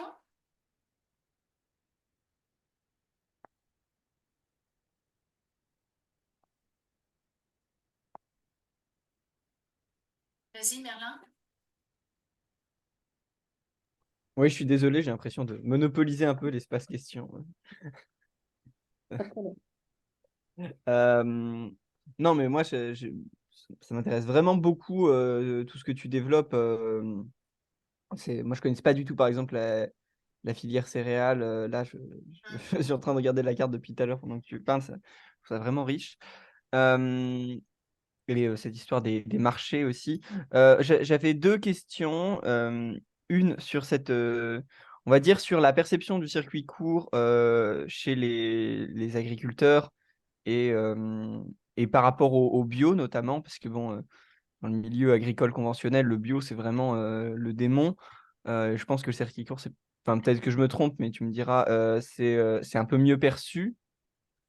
Et je voulais du coup savoir si ça permettait quand même un glissement vers des pratiques réellement plus vertueuses en termes de chez les gens qui du coup se convertissent entre guillemets au circuit court ou en tout cas adoptent des pratiques de ce type. Euh, c'est une question qui m'intéresse beaucoup parce que je sais notamment que l'extrême droite, elle, n'existe pas du tout à parler de circuit court, etc. pour Bien sûr. valoriser son discours, la production locale, française, nationaliste, etc. Mais elle va l'opposer en fait au bio. Et donc, voilà, la question qu'on peut avoir nous aussi en tant que militants, même si je sais que tu n'as pas un point de vue de militant, c'est comment on, on combat ce discours-là, quels sont les faits qu'on peut utiliser. Le seul autre questionnement que j'ai, c'est donc tu as quand même bien parlé sur le fait que il y avait une part du fonds européen de la PAC qui aidait vraiment quand même ces circuits et c'est intéressant. Mais moi, ce qui m'inquiète, c'est que ce que j'observe aujourd'hui, c'est qu'il y a une évolution des droites européennes qui, peut-être dans les années 2010, etc., avaient une vraie volonté de faire de la politique écologiste euh, dans des proportions pas forcément très importantes, mais quand même qui étaient réelles, qui est incarné par Barnier, c'est un peu niche, mais oui, mais des gens comme Merkel ou Cameron au Royaume-Uni qui avaient vraiment essayé d'axer ça. Et ce qu'on observe en ce moment, c'est que notamment au sein du Parti populaire européen et même en fait de l'extrême droite qui monte, etc., cette dimension-là d'un peu d'écologie dans le productivisme, etc., elle disparaît. Et donc, moi, ma question, c'est est-ce que ce qui s'est développé, on va dire, depuis les années 2010, est résilient au cas où les maigres fonds européens disparaissent suite à la pression d'une nouvelle donne dans la droite européenne euh, qui, euh, qui se radicalise aussi dans le productivisme, quoi. Ouais, merci. Enfin, ces deux questions importantes, hein, clairement, parce que Dominique le disait, moi, je rentre dans les circuits courts par les consommateurs ordinaires, entre guillemets, mais aussi par les agriculteurs ordinaires. Beaucoup, et c'est sûr que voilà, ce suivi, j'en parlais tout à l'heure, mais c'est un suivi qu'on continue, hein, des agriculteurs qui rentrent dans ces circuits par dépit, par défaut, par opportunité, enfin en tout cas pas par conviction.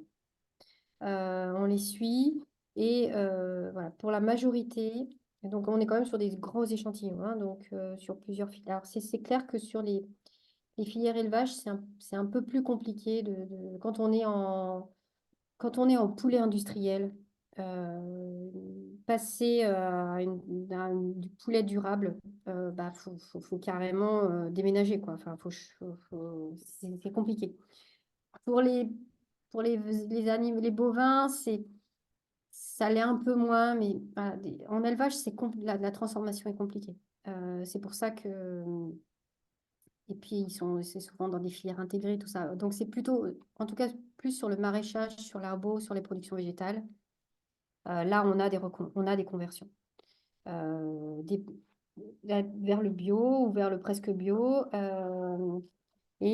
Sauf donc quand c'est en lien avec la grande distribution, où là, ça bloque. Mais sinon on a justement plus. Y compris parce que ces agriculteurs, on arrive à. Après, même en discutant avec les consommateurs, à s'inquiéter pour leur propre santé et de leur famille, donc à se dire finalement et à se remettre à manger ce qu'ils produisent, ce qu'ils ne faisaient pas forcément avant. Donc voilà, donc c'est tout ça qui se rejoue. Donc, et plutôt dans les productions végétales. C'est clair que pour les productions animales, c'est quand même plus compliqué de remettre des vaches à l'herbe quand on n'a pas de prairie ou quand on a, voilà, quand on est, ouais, c'est plus compliqué, mais on a quand même des exemples, hein, on a quand même des exemples d'agriculteurs qui passent à d'autres pratiques, mais voilà. Mais c'est bien lié c'est bien lié à ce lien humain et en particulier avec le consommateur, avec les collègues, voilà. Et donc, c'est pour ça qu'on a montré que le circuit court avec le supermarché, ça marche pas. Le circuit court numérique, où vous savez, vous commandez, vous faites un clic, un panier de produits local qui est livré devant votre porte, puis finalement, vous ne savez pas d'où ça vient. Il n'y a aucun échange avec le producteur. Ça ne marche pas non plus. Donc, il y a des circuits qui ne transforment pas. Il y a des circuits courts qui ne transforment pas et il y en a d'autres qui transforment beaucoup plus. Pour la deuxième question, Ouais, de toute façon, en fait, l'argent de l'Europe, il sert beaucoup, notamment le réseau CIVAM, il utilise beaucoup ce fonds, ce deuxième pilier de la PAC. Notamment, c'est la mesure 16.1, je crois, qui s'appelle coopération. C'est des petits budgets, mais c'est 15 000 euros, 20 000 euros, mais qui sont captés pour faire de l'animation. Parce qu'en fait, on l'a vu, et notamment, ça, j'ai une doctorante qui travaille avec moi, qui est sur, enfin, avec laquelle je collabore plutôt, qui travaille justement sur la résilience aussi des exploitations agricoles, et elle montre bien que justement toute l'action qui a été créée par les CIVAM, c'est pas tant quand les CIVAM mettent en place des plateformes et des machins, mais plutôt que justement l'action des CIVAM qui est de faire du bien entre les agriculteurs. Et ben, c'est ça qui, en fait, va, à un moment, compte et joue pendant des moments de crise, pendant des moments d'épreuve, pendant des perturbations. Donc, et ça, c'est grâce à cette mesure 16.1, coopération. Donc, quand il n'y aura plus cette mesure, si jamais il devait ne plus y avoir, ce serait, en effet, on perdrait dans cette capacité d'animation de collectif dans les territoires. Il faudrait trouver le moyen ailleurs de pouvoir quand même le développer parce que c'est pas forcément coûteux, mais ça peut être difficile à faire financer par ailleurs et sur des fonds de l'État. Donc c'est pour ça que l'Europe est plus simple à activer dans ces cas-là. Mais en tout cas, il faudrait pouvoir en effet trouver ces fonds. Ces Et fonds pour ceci dit, Yuna, la question de l'animation telle que tu la poses, financée par l'Europe, elle bénéficie aussi à la FNSEA. C'est-à-dire que si la FNSEA a plus sa capacité d'animation de ses propres réseaux, Oui, je veux dire, ça sera problématique. Donc, oui. donc Sachant on que voit bien. il s'appuie moins sur il s'appuie moins sur le fonds européen pour faire ça que sur les taxes qui sont Oui, bien payées. sûr, bien sûr. Bien sûr. Non, mais Donc, ce que je pense qu'une des craintes très fortes qu'il y a, c'est, en tout cas pour la partie durabilité, transformation écologique, etc., c'est quand même ce qui s'est passé aux Pays-Bas. Et le fait de voir que, en gros, c'est une connexion entre, entre l'agriculture et l'extrême droite qui s'est faite autour d'un discours anti-écologique. Voilà.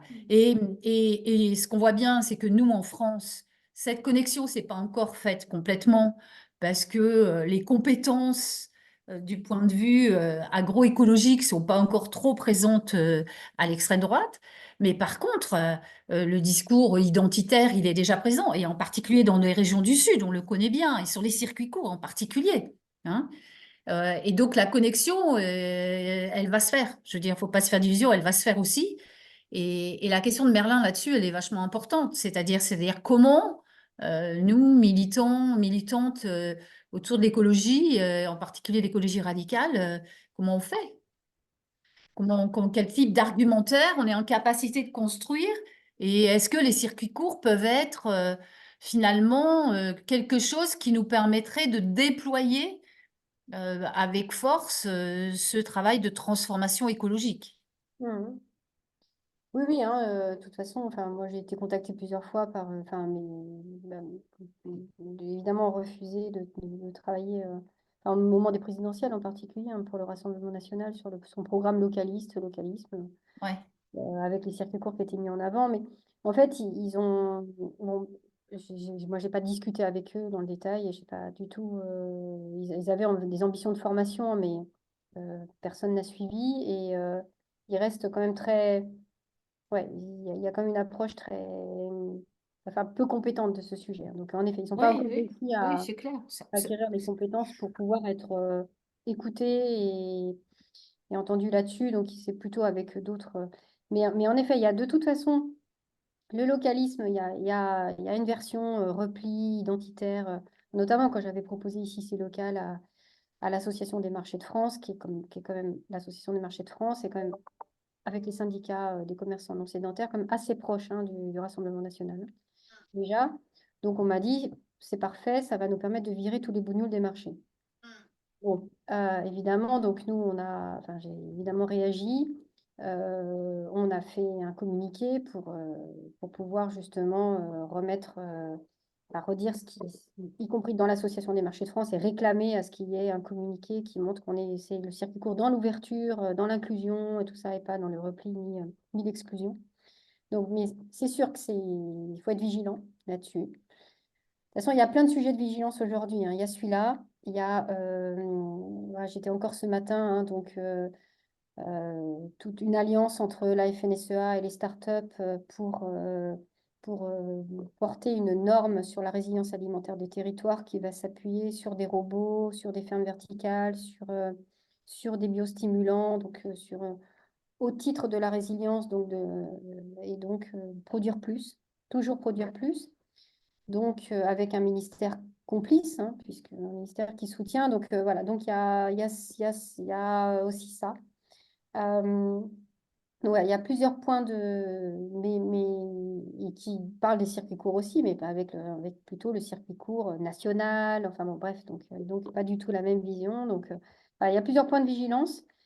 Mais en revenant justement à l'échelle des agriculteurs non engagés et des consommateurs non engagés, on voit justement des changements. Et c'est là que nous, on revient toujours à cette échelle-là pour penser que malgré ces mouvements, cette politisation à d'autres échelles, les choses avancent.